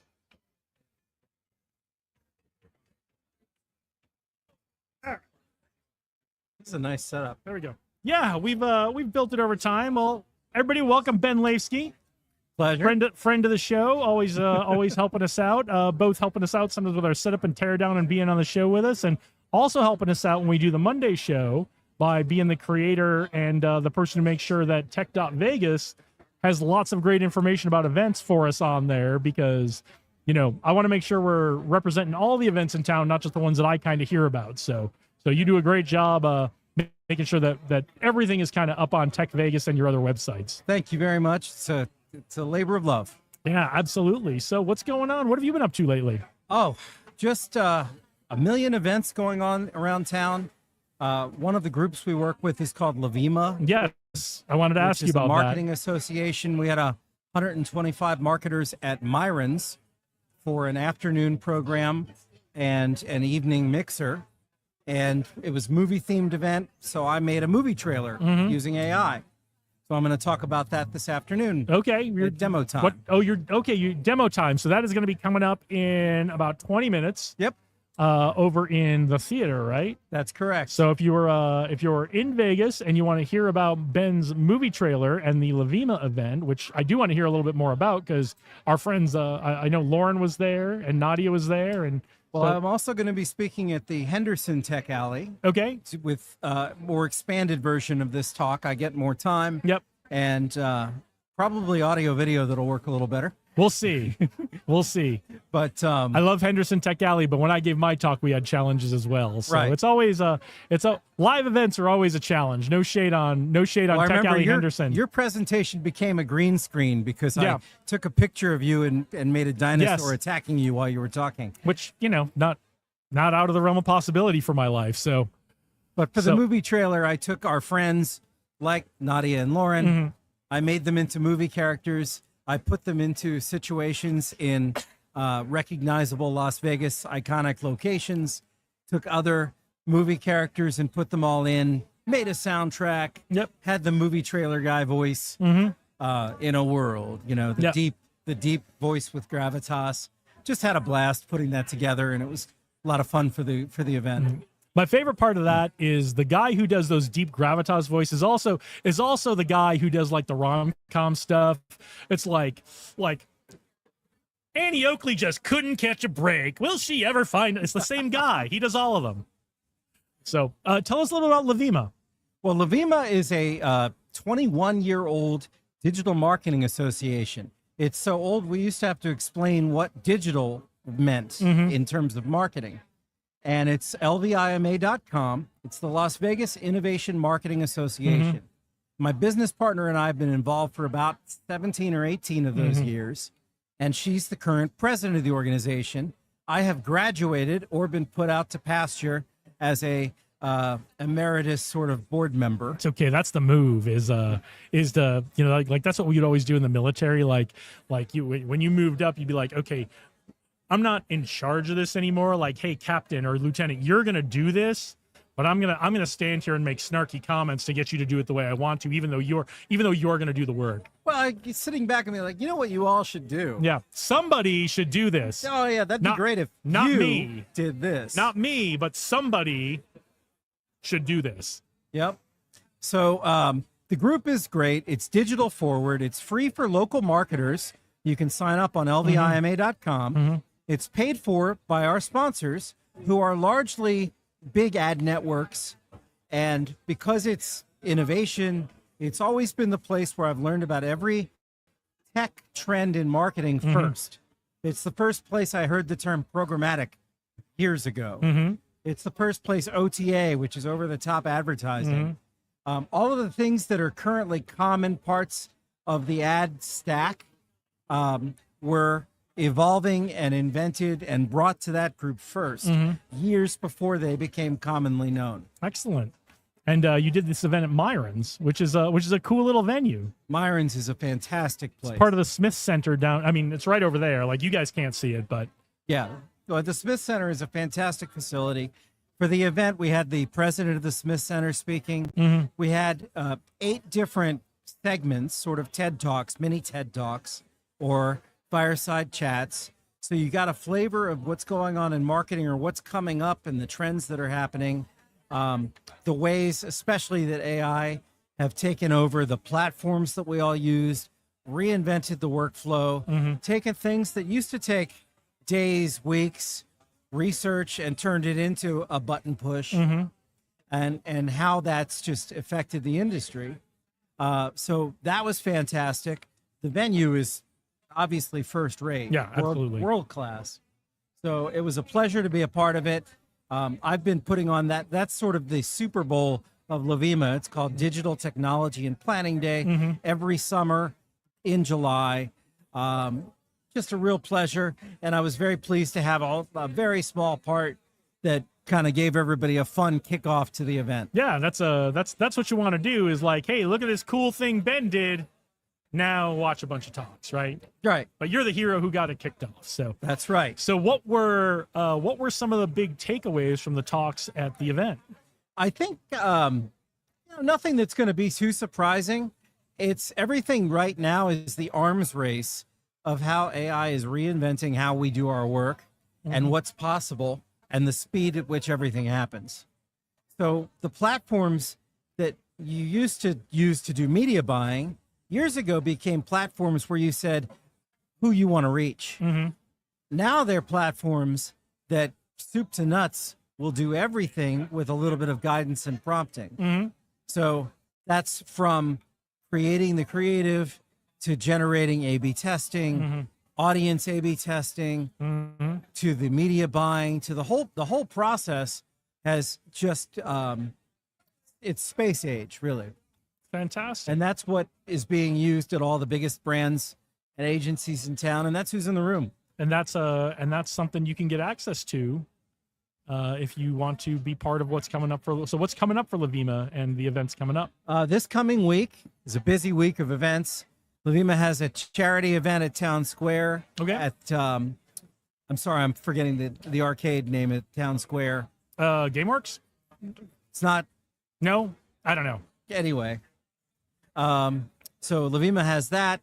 Levima always has an October event at the ballpark. Okay. When it gets down a little cooler than today. And then a year-end event, which this year is in November. Okay, very cool. So yeah. So where can if people are interested in, because it sounds like even if you're not a marketer, it sounds like a really great place to go find out about some tech trends. It totally is. It's free for marketers. That's the if you're a local marketer, it's free. You go to lvima.com. If you're an out-of-town person, if you're in another industry and you're not just a marketer, then there are paid options to attend. What and if they you're, are great what if you're values. a podcaster? Then we have paid options to attend. Creator, all these folks. It's completely well worth it. Okay. A lot of value add. Yeah, and so where can everyone find that? lvima.com is the URL, or on all the socials. It's the Las Vegas Innovation Marketing Association. Awesome. Well, everybody check that out. Your talk is coming up here in about 14 minutes. So I better so go. we won't keep you. We better let Plug you. some things in, but Yeah, thank you. that sounds great. Always Thanks, a pleasure. thanks for joining us, Ben. Thank you.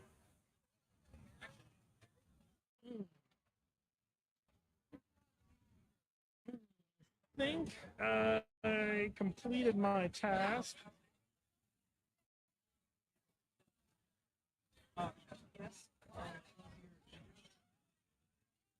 Okay, let's see.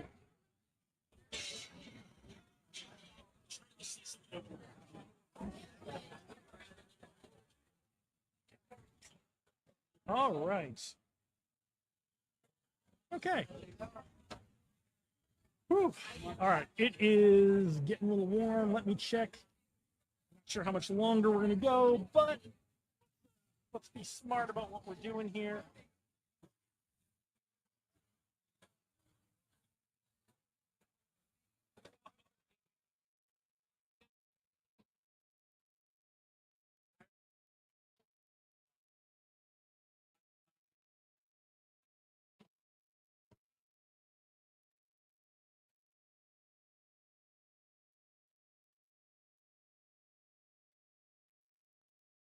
All right, so I see we have a new comment. I think it's from back when Eric was on.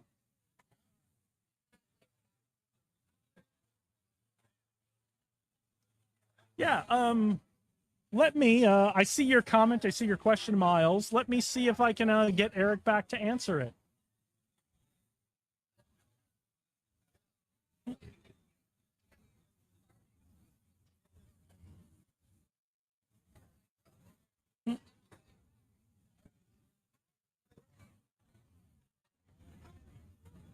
It's warm today. It's warm. Eric's in the middle of a conversation. We're gonna see if we can get him back to answer this question, Miles. So,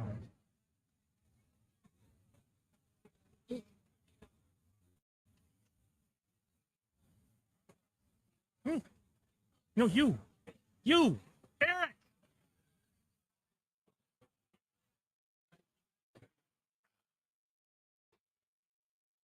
All right, so I'm pulling Eric out of a conversation to come answer this question we got in the comments. So, yeah, we got a question in the comments, but I don't think it came in. I didn't see it until after you left. So, apologies for pulling you away from a conversation, but I'm trying something new, and I'm trying to actually respond to the comments. So, sure. Miles Lee wrote, should all products and services be built upon the AI marketing? Because AI does a beautiful job at marketing your company, and like you said, it's going to run into problems if you keep getting a bunch of bad reviews. Oh, yes. You want to build. Can you read the question again? Because that one, of course, kind of so yeah. So let's stipulate to the idea. Let's put in the back of our mind. There's AI marketing, but we talked about the AI is smart enough to not just do what it's told or what's been paid and sponsored. There's the AI is smart enough and fast enough to process all the social proof at the same time, right? Yes. If you've got it, so that's the base, the foundation of the question. There's this social proof part of it. Like if you've got a bunch of bad reviews, should you? I think the thrust of the question is: should you still be trying to do the AI marketing if you've got a bunch of bad reviews, or maybe if your social proof is bad, what do you do? Okay, that's. I think that makes sense. If we're not getting your question right, Miles, just hit me up and we'll figure something out. But so here's the big answer, overarching it: never ever stop. Bad reviews can be circumvented with testimonials of good reviews. So if someone didn't have a good experience with your product or service, start posting on people that did have a good experience with your product or service. Again, and also utilize the investigation of the words that reviewer left, right? What was the actual adjectives and nouns that they were using in the bad review? And then create a FAQ around it on your website or somewhere in the posting of the product or service, because even though you had a bad review, you could use the words to help fan the flames of anyone else that said, well, you know, of course I agree with them for saying that. Use it for your advantage by building FAQs and testimonials. And even to be honest, whatever that person said as a review, have the testimonial defeat that in their testimonial. So the answer to bad social proof that you are not good at what you do, right? Right. The answer to bad social proof is to develop better social proof, right, going forward in the future, right? So let's say you get this bad review, and let's say as good business people, we learn from a bad customer experience and a bad review. What in the past, what you would do is you'd shake it off and you'd do better next time. And that's great, because you should do that. You'd learn from it, you'd shake it off, you'd do better next time. I think what Eric is trying to say is that if you get a bad review, you learn something from it. Yes, shake it off and move on and do better next time, but write a blog post about what you learned from it, right? Show your growth from, I am really hoping that's not any of my equipment that I smell. Do you smell that too?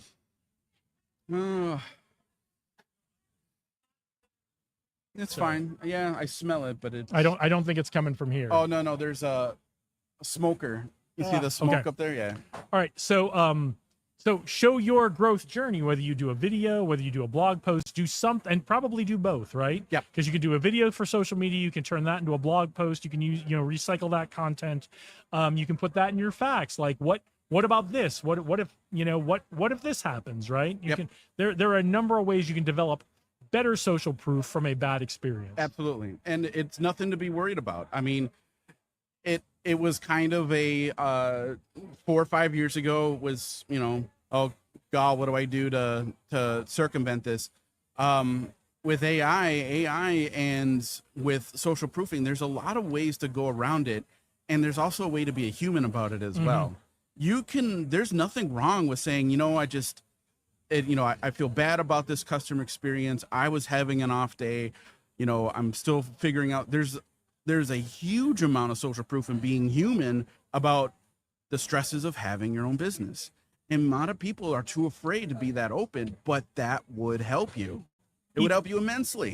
Even the most successful businesses, the people who are the absolute best at what they do, they either have a bad day, they run into a circumstance they can't control. And so the important thing, I think an important thing, to go back to basics, right? You said something very important about the human fact, right? At the end of the day, we're all humans doing business with each other, right? Yep. And I think the reality of that is gonna alleviate a lot of the fears of AI, right? Of course. It's gonna mitigate a lot of the downsides of AI, because people are gonna go, well, I don't want to deal with you. Like, what's the first thing you do when you get put into that automatic when you're on the phone for customer service? Operator. I don't want to push through your button menu. I want to talk to an operator. I don't care how many times, right? I think we're going to see some of that with AI. But to go back to what I was saying, the human side of it is, even the best people are bad at this, but they learn from it. They grow from it, and they keep the human in mind, right? Absolutely. So the important thing here is to focus, to show your humanity as a part of this, right? Yep. And to take accountability, right? Absolutely. Don't write a blog post that blames, well, the weather was bad and the internet went down and blah blah blah blah blah. Right? What did you learn about this? How are you going to keep that from being a problem for you next time, right? If the weather's bad, how are you going to keep that, right? That's why we have a stupid awning here, because we got tired of the sunshine in our equipment and overheating our equipment. Right. So that's why. Yeah. And to add on top of that, there's nothing wrong today by being a human and saying, look, I made a mistake. We all make mistakes. I learned from this. And I've seen this before, where if someone had a bad review, the owner can actually utilize a discount or say, hey, once you come in for the next time, or the next time you want this service, I'll give you a discount in exchange of taking that 3-star to a 4. Yep. That's huge now. Right. That is so powerful. And I've seen it many, many times where the owner will do this. And that 4 may actually end up becoming a 5. And now you just got yourself a repeat customer. Yep. We've never seen that before. And the businesses that utilize that are digging in deep into their own brand, because that's establishing a brand, right? And brands are vulnerable. Brands are not solid. there's plasticity in it. It's a dynamic situation. Your brand is only as good as how people perceive it today. Right. And it's not a bad thing. In fact, the sooner you can get that bad review, you look at it on the journey of building a brand, that person gave you that opportunity. You should be thanking them along with helping mitigate the problem of that 3-star, but they gave you an opportunity to do something that your competition probably isn't, and that is establishing a brand of humanity, right? Right. So make it right. Yeah. And make sure you tell that story about how you made it right. Yep. And that doesn't mean you have to offer exactly the same discount or whatever it is you did for that person, but you tell that story about how you made it right. And now people reading this and looking at your brand are going to go, okay, this is a brand that does things to make things right when things go wrong. Yep. It's a great opportunity. Not the kiss of death. Not any. There's no negative about it. We live in a world where AI is about spinning. How do you spin that to your favor? Keep it human. Yep. All right. Thanks, All right, man. no problem. Again, apologize for interrupting your conversation, Okay. but I wanted to take an opportunity to ask an actual question we got from a viewer. So thank you for the question, Miles. Really appreciate you tuning in today. Like I said, I know I owe you an answer on LinkedIn, and I'm going to try to get that done in the next day or so. All right. So, and I know I owe you answers on email, so I'm going to try to get that done in the next day or so. Yeah, the whole list of blogs. Those are all prime ready. All right, cool. All right. We'll get to it. All right, let's see how we're doing. I don't have anybody in the queue here. We are getting ready to go into the second round of talks. I am just going to keep my eyes peeled for just a second. Hey, how you doing? How you been? Do you want to jump on for a minute, or are you heading over to talks? Okay, cool. My pleasure. Yeah, it's great. Are you having a good time? Yeah, let's try to catch up for coffee or a beer or something in the next couple of weeks. We could talk some more about what you're doing in your transition and all that kind of stuff. Cool. All right, cool, man. It was good to see you. Thanks for coming. I still online? You want to come on? Yeah, we go as long as people want to jump on. So, so tell us what you have going on. So, thanks, Mark Phelan with Projection. Oh, hey, thanks for coming down. Of course, So, yeah. So I was actually in a SCORE webinar this morning. Okay. And was wrapping that up, and was getting ready to go to a farmer's market in Green Valley, and your live popped up. I was like, what is this? Yeah. And checked you out. I was like, oh, this guy's based out of Vegas, which is kind of rare. You know, it's hard to tap into the Vegas market and kind of figure out who's who. Yeah. Well, we're trying to, everybody's so insulated in Vegas. And so one of the things we're trying to do with this is to just show everybody what everybody's got going on. Yeah. And so I was listening to that kind of in the background when the webinar was wrapping up, and I thought, dude, I should go check this out. So I actually went to the farmer's market. Okay. Kept listening in and was, commenting and whatnot. And I was like, dude, this is going to be worth it. So awesome. Yeah. So Jason, first off, I want to say thanks for hosting this. This is awesome. This is I'm glad. super awesome. I'm glad people are watching. I'm glad people are enjoying it. I'm glad it's helpful. And that's, I wouldn't have guessed that this was the scene either. I figured it was, indoors, or this is cool. This is really cool. So most of what's going on, like you guys, when you guys see us on this live stream every month, we're outdoors. We've been indoors before. We've been up on the roof deck before. Yeah. We're kind of settled in this location now. We're outdoors. But most of what's happening in Tech Alley is indeed indoors. Like if you go watch the talk, they are indoors. You don't need to sweat out here with us. Yeah. So now come the fall and the winter, it's going to be really nice to be out here. Sure. So, yeah. So props to you for doing this outside. I appreciate in it. the middle of summer in Las Vegas. We've learned a ton about the tech and making it work in the heat. So yeah.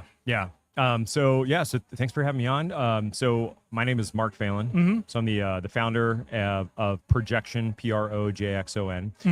We're now a Las Vegas-based business optimization consulting company. Okay. And so we help small, medium-sized businesses grow and scale. Utilizing the Momentum operating system, we help them organize their business in a way where they focus on the foundational infrastructure, superstructure, and then innovation aspects of their business. So, a lot of startups, there's a lot of noise when you're building your business, and there's some other, operating systems out there for startups, but we try to help them come up with their own custom methodology so that, you're not hampering them or hindering them in any ways, and that you're allowing them to build a startup roadmap. Startup life's a little bit different because in startup life, 15 years ago was a different story, right? Yeah. 15 years ago, if you had a great idea, all you had to do is go pitch the idea to investors, Yeah. and they were like, we're writing checks. Yeah. Right. And then about 8 years ago, investors started saying, we're tired of getting burned on these great ideas that people rip off immediately and we don't make any money. Yeah. So now we want to see some traction, right? Yep. You don't need to be the first, you don't need to be the best, but we need to see you're investable and scalable. We need to see some traction. Yeah. Right? Yeah. And so now startups really have to focus on, okay, are we getting do we have an MVP? Are we putting it out there and marketing it in a way that we've got like a whole list of thousands of people who are pre-signed up for Yeah. it, right? You've Yeah. got to show that traction now. So a lot, especially if you're in the tech world, you've really got to be working on that MVP, almost the exclusion of everything else. Yeah. Yeah. And you've got to have a plan. And you got to have some sort of, method or end state that you're going after. We work with some businesses and they'll say, yeah, we're struggling to grow. It's like, define growth. Yep. What is that vertical? Is that horizontal? Are you looking at franchising and opening up a second location? What is your ultimate goal? Yep. And then backwards planning from there. Yeah. Because that, if you're gonna franchise or license or sell, that's a completely different roadmap that you They're need to build. absolutely different. Yeah. And so from that, we can say, okay, well then, based off of that, how you guys work, how your team is structured and your organization is structured, you can start road mapping out what does your organizational development look like, your product development, and then you can start pairing up essentially tech stacking with, okay, you need this software right now, you're gonna have to grow and scale, these aspects of cybersecurity or your website or whatever that might be. Yeah. So it helps to where again, there's a lot of noise. Everyone's an expert when you're a startup, but everyone's got this, kind of like being in the military. Yeah. The guy that's higher ranked than you, he's always giving you some sort of advice. Yeah. Some sort of career advice. Advice. Yeah, yeah. So which is crazy because I didn't figure this out till after I retired from the military. But like all that career advice people give you, you're getting it from a bunch of people who all they've done is wear a blue uniform their entire adult life. yeah, yeah, Right. yeah. So and it's regurgitated. Right. They're Some of telling that's you good what somebody advice. else told Were them. you in? Yeah, 18 Okay. years in the Army. Okay, Yeah, yeah. yeah. So like somebody wearing a uniform who's been doing that since they were 18 years old is Yeah. like, this is what you should do when you get out. And it was like, how, and Yeah. it didn't, it made sense to me when I was wearing a uniform. Then I got out and was like, how? No, they don't know anything about what's the life for me. life It was on the always outside is like. when I was a second lieutenant. The captains were telling me what to do. Like career advice, and then when I became Advice. a captain, it was colonels and majors saying, "Here's your career advice." But nobody actually asked me, "What do I want to do?" Or No. like, "Are you happy?" Yeah. Or, yeah. Do you want or gave you any options to do anything other than be a government contractor or a that government was civil it. servant. Yeah, right? You know what you ought to do when you get out. So I think that in startups it can be that way as well, Okay. because it's a lot of trial and error, a lot of guessing, and then you'll have people that want to support you, your Yep. friends, family, coworkers say, well, this is what I saw a YouTube video, or you should just do what that other startup did. Yep. And then now you've got It's this very similar. yeah, you've got this sort of duct taped hodgepodge zip tied plan where you're just plugging these different concepts together without actually sitting down and going. You've got angel investors who are coming from some other field where they made their money, and now they're mentoring you, quote unquote mentoring you, but you're in tech and they're from like real estate, right? So it's and no shade on real estate, but they're just very different industries. How you made your money in real estate is very different than how to make money in different tech. mindsets, different customers. Yeah, Yeah. exactly. So we help our clients and our customers come up with those customized roadmaps and plans to try to drown out a lot of that noise and just get them to focus on okay, these are the actual important things. And with that structure, it also allows them to capture all the good ideas. My rule is too many good ideas will kill a business. Right. And so, you got to keep the good idea fairy out of there. Yeah. Well, so what we've done is, depending on what the idea is, it's either that's a good innovation or, okay, leveraging AI, that's kind of superstructure. It's not really that important right now. We should really focus on infrastructure and foundation. So, we're going to write that down. That is a good idea. So that way you're not killing the culture of the organization around that innovation too early on to where, you're not shooting anybody's ideas down. And then when you actually need those good ideas, your culture doesn't support it. You just kind of put them in the parking lot for a little while. Yeah, exactly. Until you're ready for them. Yeah. Like, hey, we're just going to keep stockpiling all that. And then as we grow and scale. Awesome. Yeah. So awesome. Yeah. Thanks for having me. Oh, my pleasure. Can you tell us some of the businesses you're working with? So we like to focus on veteran-owned businesses and veteran-founded not-for-profits. So there's a couple in the Las Vegas Valley. There's a few that we're working with, just in the U.S. in general. So I've recently gotten back from overseas with the military and got out of the military. So I'm trying to buckle down into Las Vegas, into the Las Vegas Valley. So hence coming out to Startup Alley. Tech Alley. Tech Alley. That's okay. Don't worry about it. It's all fine. It's good. And yeah, then, we need to get you connected up with our Vets and Tech chapter. So, oh, great. Okay, that'd be fantastic. Yeah. So do you have a card or contact info? I got you on LinkedIn. No, that's right. We're already connected on LinkedIn. I live on LinkedIn. That's right. That's what I say. So- But yeah, I'm going to get out of the heat. Okay, no, go. There's actually demo time is going right now. Yep. So there's some cool stuff going on. Do you need water? I see you have coffee. I am actually. You're a If we madman. don't have anybody waiting to come on, this is about the time we start packing up. Oh, cool. So- okay, great. Well, thanks for having me there's on. nobody waiting to come on, but I'm glad you caught me just as I was getting ready to. I was kind of going to look around the corner and see if there was anybody wanting to come on. And if there wasn't, we were going to shut it all down. I appreciate it. Yeah. No, it was great to meet you in person. Likewise. Thanks for watching this morning. Thanks for the comments and the questions. Yeah, And thanks for coming on down to Tech Alley and joining Awesome. us. I'll see you again. All right, we got to meet you. All right. I'm sorry. Oh, we're just doing a live stream, so we talked to some of the folks who are giving talks and the folks who are attending the event and that kind of thing. So we're just trying to tell the stories of the people who are here, and so now we've been doing this since we started this morning. So we're gonna start packing it up and get out of the heat. So.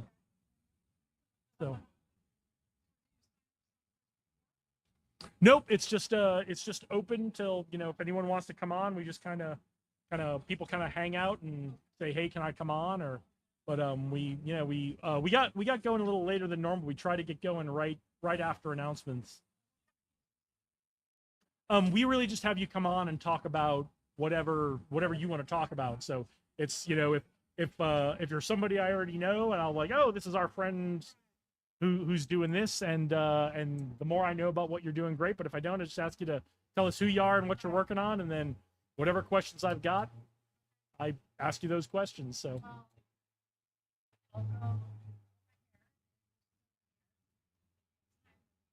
yeah, come on back in just a few minutes. We can hang out for you. Cool. All right, well, it looks like we're gonna get at least one more guest today, so let me make sure everything is running just fine. I got a little nervous when I smelled that smoke earlier, but we're doing good. So all right.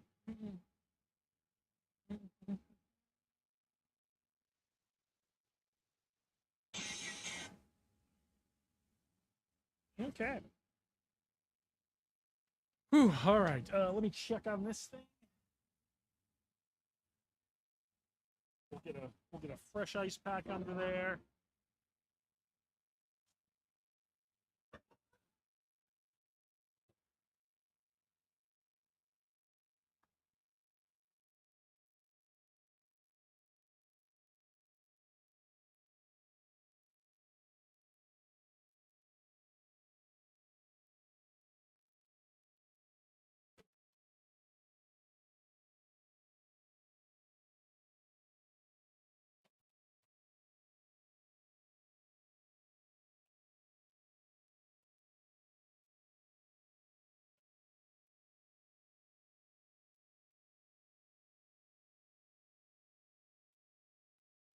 We'll always go as long as people want to jump on.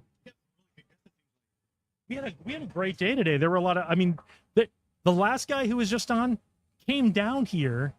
He saw the stream.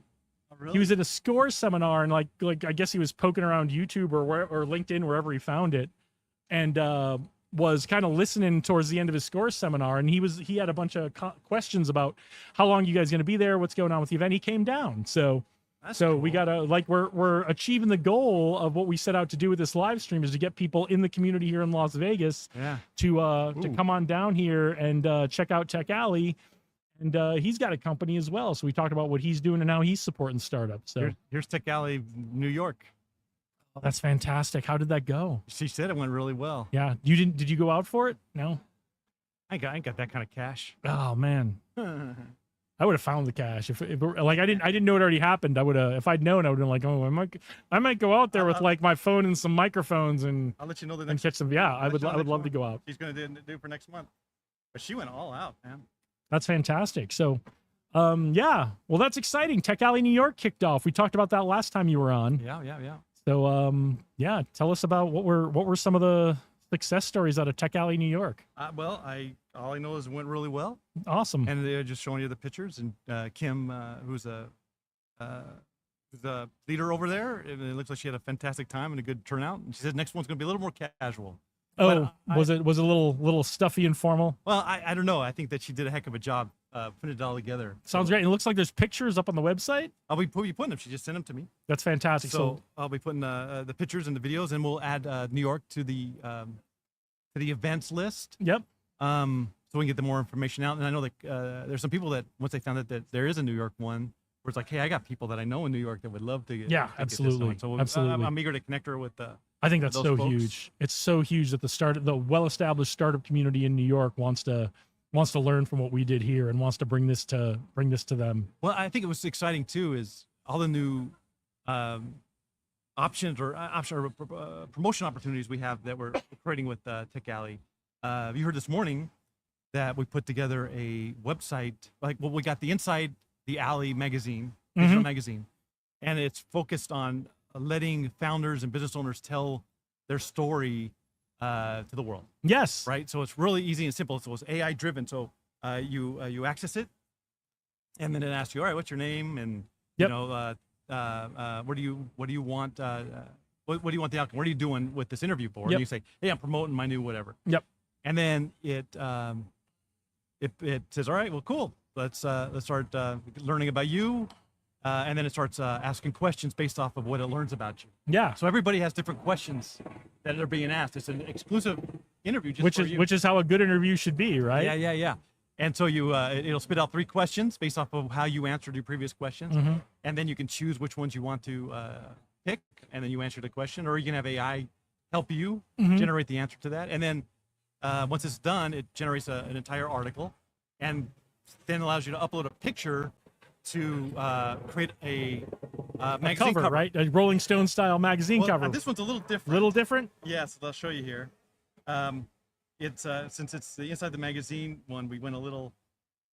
Let's see if anybody's done it. So while Josh is looking at that, I want to thank Miles for his comment. He responded to Eric answering his question. We actually had people asking questions of our guests. I just was too slow getting to the question. Oh, really? But so I brought Eric back on. But yeah, Miles said, thank you, Eric. Thank you, Jason, in there. And with that, you are still be authentic in who you are telling your story and your journey. You are right, Eric. That is the new customer service. So we're achieving what we want to do with the live stream here. Well, thank you again for letting us do this from here. So you're talking about Eric Lacasse? Eric Lacasse, yeah. Yes. We were talking about some AI and SEO stuff, and Miles had a question for him. I try to watch all of the sessions on YouTube, because we record those. And I learned so much from his session. It's amazing. And I took some of that when I was updating the Tech Alley website. All right, we have to make it more compatible with the new AI. Yeah. Google integrations or what have you. And so definitely if you're looking into SEO, or what do they call it, like AI. I don't even know what Eric is calling it. I don't think there's actually a common term for it, but it's kind of that intersection of SEO and how AI and LLMs are impacting search. You definitely need to check out his session. I learned a ton, and watching what he did, put like Tech Alley on top of the first page of organically. So anyway, show us that cover. Or show us that, So here's the covers. Let's see here. So I created one. I don't know if they can see it, but I created one just to show it off. So I put a picture of me and my son on it, but I created an interview for it. Here's one that Jan Ferris did. Created the title. Can people see it? And, I think they can see it. Did a magazine cover for her and spit out the interview. And James did one as well. Awesome. Let's see his. James Roop did one. So it's real quick and easy. But the whole idea is let's promote what everybody's doing. Let's just make it simple for people to promote what's going on. Absolutely. How often can a small business be on the cover of a magazine, right? Probably never too many times. 0.000 whatever. Right. And not enough, and never too many times. Yeah, but how often do they got it? Very, very rare. But now it just lets you create the story. Whoa. Lets you create the story, and now you can share it on social media, and no one's going to look at it and go, hey, that's not Entrepreneur Magazine. No, nobody's going to do that. But they're going to say, oh, that's article. Interesting. There's an article about you. That's cool. So if you are, in the scene here, the Tech Alley scene, in Vegas and business, go check that out and get your interview on the website. If you're anywhere, right? Go to the website, check it out. It's called Get Featured. Cool. So we got that going. We got some partnerships starting in place that I think is going to be really big, and it's going to really start bringing together the startup scene and the business community, the small business community. Yeah, we talked. Rebecca was on. I was able to convince Rebecca to come on and talk a little about what's going on over at Woven. So, and I think us doing that's massive because, as I said, technology is an accelerator of business, and I think that people need to learn how to say, all right, well, I want to scale, but I'm always doing payroll or I'm always answering questions for customers. Yep. How can I find solutions to that? And some of them are free, right? And then at the same point, start interacting with some of these entrepreneurs because they have a different brain. Yeah, absolutely. absolutely. And so just hanging out with them, you're going to really get inspired by some things. That's kind of the next piece of this, and that's what I think is so great about what you guys have planned over at Woven. Is it's about getting people to just interact with each other. That's it. And maybe there's some work and professional stuff that comes out of it and some collaboration, but also just kind of spending some time together socially. And then we'll leverage Tech Alley. If you're out there sharing knowledge, I want to make you into a superstar. Yeah. Right? I want that recognition on that for you, so that you can create a following. Other people can go, I want to be like that person. Yeah, absolutely. Yeah, and it's all here for you. So yeah, please check it out. The site. Come to the Tech Alley event. So we have it here in Vegas and Henderson, and now New York, and we're looking at some places in Utah still. That's fantastic. I think we really got the formula down. Yep. Well, and if you are not in Las Vegas, Henderson, or New York, and what you hear about Tech Alley on this live stream and checking out some of the videos of the talks, if that sounds really cool to you and you'd like to do that in your community, hit up Josh and he can talk to you about getting a Tech Alley going in your city. That's it. All right, very cool. All right. You got a guest coming in? I do. So she's over there, but thanks for joining us. Good to see you, man. I'll wave her over, and I think we'll be packing up after she's done. So, all right, everybody sit tight. We'll be back.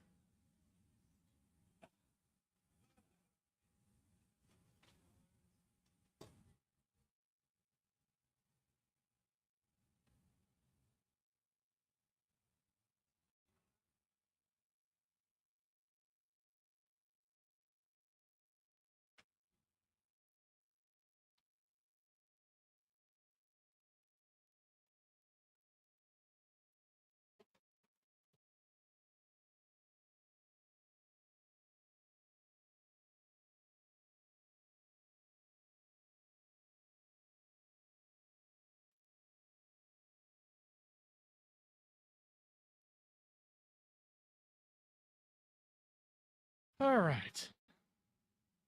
So we are just waiting for one more guess. All right. Well, thank you, Miles. I appreciate that. Miles writes, great stuff, Jason, as usual. I appreciate it as well. Looking forward to hearing from you. Great stuff, Joshua Levitt. Thanks so much for watching, Miles. Really appreciate it. Thank you for all the great comments and questions. All right. How are we doing? Okay. This is all good. All right. Well, we are just going to sit tight for a couple minutes and see if we can get our last guest on. And I'm going to take care of this. Everybody sit tight.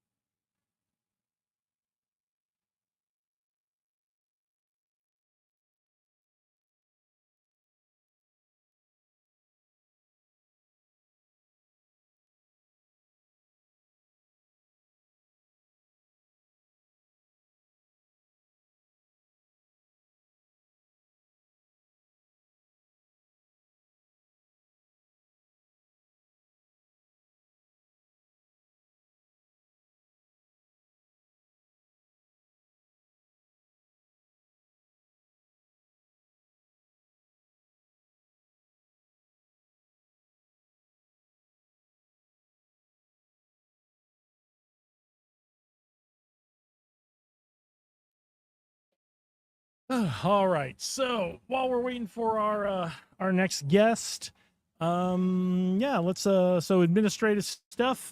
We are in the second round of talks right now at Tech Alley. Demo time is going on. I think Python is going on right now. I think drones are going on with Victory. So looks like we've got our guest coming to join us here. So we'll bring on our guest. Go ahead and have a seat. Let me pull this a little closer. And get real close to that microphone. You want to be just about a fist away. I'll put my hand on this table. Somehow I always manage to grab the wobbly one. Yeah. So, all right. Well, tell us who you are and what you have going on. My name is Sharon Ellman. I would call myself a serial entrepreneur. Okay. My latest venture is Trade on Barter. We are a barter club. Okay. And so what barter clubs are is that bartering is you could just exchange with each other one thing for another. How barter clubs work is that you could take it in points, your earnings, just like a US dollar, but you take it in a point system, and then you could trade with anyone else in the group. So it's a business to business club. Okay. So similar to like the Chamber of Commerce, who changes out business cards, I tell people we close deals. Okay. So it's just a great way to grow your business, you know, market to a bunch of business owners that you haven't had to spend extra marketing dollars to get that exposure. And then all we're asking is that those earnings you reimburse with somebody else in the club, and then it compounds everybody. And all right. Yeah. Is this live now? Yeah. Well, almost. Almost. Okay. So we were live, and then we had to upgrade our website from a shared server to a individual server. Okay. And so it's doing that right now. Okay. Whoa. Well, nope. I got to remember to keep my hand on this corner. Okay. So. Right here. So it was live. It's down now. When do you expect to be back up? Hopefully, Do you know? Hopefully this week. Okay, this next week. fantastic. Yeah. And then where can everybody find it? Tradeonbarter.com. So TradeOnbarter.com. Okay, awesome. How did you get started in this? I joined a barter club myself years ago. I have an architectural background. Okay. And so somebody wanted some drafting services, and with architecture, it's feast and famine. So I had some work, but I had room, right? Yep. And I know how feast and famine it is. So if somebody's going to hand me work, I'm going to take it. Yeah, right? absolutely. So it was a hot air balloon ride company wanting to do a wine tasting facility. Okay. I'm like, that just sounds like a fun project. Yeah, right? absolutely. So I do that, and I had, I didn't need thousands and thousands of dollars of balloon rides, right? So I took it in script. And so I had like $8,000 of script. Okay. And then I actually took a balloon ride with it. Okay. So that was fun. I would have never like spent my cash, cold hard cash. Right. It's nothing for you that. ever would have done. You would have paid cash for it, but since you had it. Right. So it was just kind of a new environment. Like you really kind of up level your life when you go into these clubs. And so it's like going, like instead of flying regular coach, you can fly first class. Okay. And it really isn't any more money out of your pocket. That's what it feels like. So I, as an architect, kind of things I enjoy, I kind of reverse engineer it, right? Like if I owned a barter club, what would I do? Because I kind of saw good things about it, but I saw some problems, right? So I did that, and I just kind of put fixes in it. So the one thing is a lot of barter clubs are like $600 to $800 to join a year, and that's kind of expensive for smaller companies, right? So I was like, why not make it easier to join? Because you want lots of members. Because the first question they say is, who's in the club? Because you get script or points or whatever it is, right? And so that's not helpful to you if you don't have people you can spend it with, right? So the first fix is have as many members as you can. So why not make it free to join, right? Okay. But what I did do is a little bit different. It's sort of like a deferred payment. Okay. So it's free to register, and you just sit on the club, and you don't owe anything unless we close the deal. Okay. So performance based, and then we're only charging a little bit. We charge $29 a year. Okay. So it's just basically make sure the paperwork's done right. Yeah, you can't afford not to do that. Right. And then after that, we do commission. So the total fee is 15%, but we break it up so it isn't so hard. So it's 7.5% when you do the work in US dollars. I just help to keep the club running. And then when you spend it, it's another 7.5%. So it breaks it up, and it really helps people who want to save for bigger things. Okay. And that's what the other barter clubs were doing, is they were charging like $40 a month. Okay. And I was fine with that while I had the service, right? And then about a year, it seemed like my broker disappeared.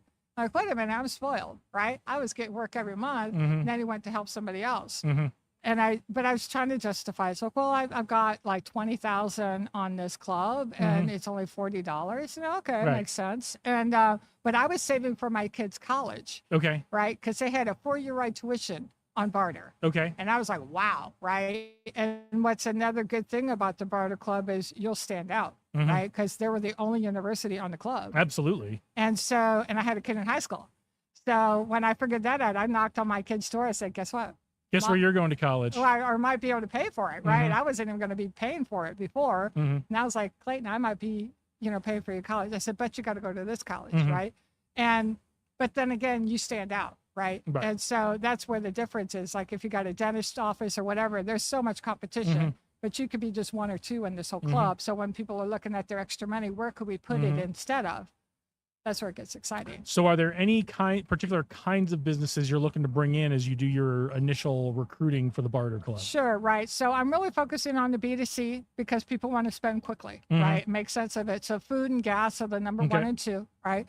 What I'm doing right now, which is pause the club a little bit, is I have what I call different programs. So one of the other programs, and it was part of why I designed it differently, is for the B2C. Because I looked at it, the B2B have it made, you know, everybody needs a printer or whatever like that. And the B2C, they need volume, right? So I said, what could I put in there that would be volume for the people besides just bringing in a business owner, right? And maybe a party of business owners, right? So I formed what I call unique and specialty gift card exchange. Okay, and so what that is I go to the business owners and, you know, just tested it myself. And so I go, hey, business owners, right? And I said, I'm letting you know about a program I'm starting, and it's called Unique and Specialty Gift Card Exchange, right? Just the name alone makes sense. And I said, why should the Fortune 500 companies have all the fun? And they're like, yeah, you know, so it's like really a lot of excitement about doing something that the big boys are doing, and we could do it, right? So I said, what we do is we take a rotation of 20 other business owners, okay? And I said, we share each other's gift cards, okay? So you're getting exposure to 20 other stores. You haven't paid any money for it yet. And that you're getting to know 20 other business owners, which have good disposable income, plus access to their customers. And I said, as a perk, because somebody might have a better location than somebody else, anyone who sells somebody else's gift card gets 10% of that value in points. Okay. And that's when I let them know it's all a point system, right? And it's kind of cool. So there's small fees that are involved with it, but the bigger ones, I'll even buy the gift cards for them. But it sounds like you've tackled the two pain points people might have about I've earned all these points, but I've got nowhere to spend them. Right. And so you've solved that main pain point, and then you've solved the pain point of competition among people within the Barter Club of, look, we're way better off cooperating on this than we are competing, right? Right. Actually, there's another Barter Club owner here, right? So it's kind of funny that's how I tell it too. And that's why I set the fees the way I did, so I can co-work with every other Barter Club in the world. Awesome. Because they're all at 7.5%. So I was like, well, they did the math, right? Because I was going to be lower, but I'm like, why stand alone? Why not commingle with all the other clubs? Yeah. So then it's unlimited how many times you can help people. That's awesome. So the other big deals I did, so I got Trade on Barter 100% barter, Trade on Barter 50/50, which I use that. I'm not opening it up to everybody until I get the big boys in. But that was a way to get the big boys, because I talked to Nike. I won't say names yet because I haven't signed up yet. But I ran into them, and I ran into this guy, and he basically handles international problems for Nike. I was like, really, right? And I told her quickly about the Barter Club, but I knew I needed to talk to him about what I do with the big boys. He goes, what do you do? I said, well, I approach them in corporate giving, and you know they're like 50-50, right? So I said I had a 50-50 program, and then I told him all about my nonprofit, about purposeful leadership and all the things we've done to help the community over the years in Portland, because I lived up there for 20 years. A lot of grassroots kind of issues. So I said, if you put, let's say, a pair of Nike shoes on the platform for like 200, and you were on 50-50, so 100 would come in US dollar and 100 would come in script. So you could take the 100 yourself or whatever you wanted to do, and then the 50 in points would go to any nonprofit of your choice. So they're loving that idea. So that's really great. Yeah. So we're approaching that with any big boys that come into town. That's a publicly held company. So nothing like having, you know, those people as your competition. So I've told you about 100, 50-50 gift card exchange. And then the other big one I did was, again, going to a meetup group like this. I ran into a guy that had, I call it been there, done that. He did a company, went public on this next one. So I was like, ooh, he knows what he's doing, right? So let me talk to him. And so I told him about the Barter Club. He got all excited. He thought I made up the idea. I was like, no, there's other Barter Clubs out there, but I've fixed the model, I think, better. Yeah, you've built a different business model, and you've incorporated a lot of tech. Yeah. So he said that he had a software company that was like a competition to QuickBooks. I'm like, okay. He goes, I got 16,000 customers, clients that pay him $29 a month. And he goes, I want to raise my prices. I just don't want to lose my customers. So he presented me as like a rewards program, like the credit card companies do. He goes, you're charging $29 a year. He goes, that's like $3 a month. I was like, yeah, I guess I make my money on the commissions, like PayPal, you know? And so he goes, I want to buy the basic membership for all of my customers, right? And then, you know, basically raise his prices. He's sitting there happy as a lark. And at the time, I talked to him, I was a company of one. I couldn't even handle 16,000 members, right? And I said, dude, you're like my salesperson. Are you kidding me? I said, what is it? I'm trying to think of the word. But basically, I'll give you another offer, right? Yep. And basically counter. That's what I said.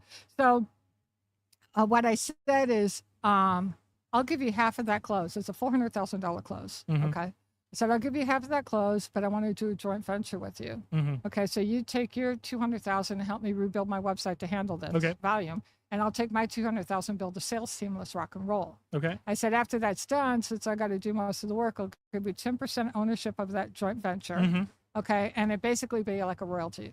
Of all the customers that I use of yours, you get 10%. If I use 20, both of your customers, we get 20%. And I said, since you know how to raise capital, right? I said, you raise me out over 50%, it rolls into a franchise model. And so what that did too is gave me a value of the franchise before I even got started. And then I had another company said, we'll do one better, we'll absorb the cost. So those are kind of examples of how that's fantastic. Yeah, the different programs could work. Awesome. So, and then the last one would be large pledges. So I had a company that came to me. They were mining claims, right? And you understand mining's hard to get out of the ground, right? Yeah, absolutely. So it's actually an old company that had closed down. So they had all the roads in place and they were grandfathered in. And so I had helped them move the rock towards marketing because he basically had to, 15% and make a racehorse out of it, right? And I was like, I got a lot of work to do, but I'll see, right? And so I got them past as an ASTM number. So they got that qualification. And so he liked what I did for him so much. He goes, Sharon, I'll pledge half of my mountain to trade on barter. I said, that's a lot. I said, because at the time he said it's a cryptocurrency, which we're not, right? Right. And I said, well, do you want to diversify that and use different cryptocurrencies or just trade on barter? He said, just trade on barter. Okay. I'm like, cool. Sounds great. Right. So easier for you. Yeah. So basically that's another way I go to the big boys and say, especially people who have standing assets. So I went to a group out of Indonesia who had a similar material, wanted us to blend theirs. And I said, hey, I challenge you to do what Barry did. Pledge half of your standing asset for backing for the people of your country if anything happens. And at first they were kind of laughing. They were trying to figure out how to do that. I said, well, I got the platform. Right. So that's what I'm rolling out. Sounds right great. Now. Yeah. So hopefully this week, yes, that'll all be up and running. Yes. And so that sounds fantastic. So Yeah. tell everybody again how they can find it. Yeah, so just go to tradeonbarter.com, and that's TradeonBarter.com. Right. So today's Saturday. Maybe check it like Wednesday. Yeah. So thank you. All right. Well, thank you for joining us today. It was a pleasure. Yeah, you too. Good to meet you. You too. Bye-bye. Oh. Next time, I got to make sure I don't take the wobbly table next time. This one's not. I put the wobbly one over here, and I should have put the wobbly one over here. So. All right. Well, thank you to everybody else for joining us today. Thank you to Taverna Costera for being a great host and providing coffee and water and lunch for everybody at Tech Alley today. Thank you to Josh Levitt, James Roop, all the Tech Alley folks for letting us be part of what they're doing here today. We will be back here next month, third Saturday of the month. We are down here for the live stream every month. So, that's it for today. I hope we've got Dave Berlin back next month so we can talk a little bit about what's coming up with Global Entrepreneurship Week and some other things going on. But thank you all for joining us. Thank you for all the comments and questions. Thank you for tuning in. Thank you for liking and sharing. And we will see you all next month. Don't forget about the Monday Vegas Startup Scene show, where you can get the 5 to 10 minute rundown of everything that's going on in the community, the tech community, the startup community, the entrepreneur community here in Las Vegas. So thanks again for joining us. Onward and upward.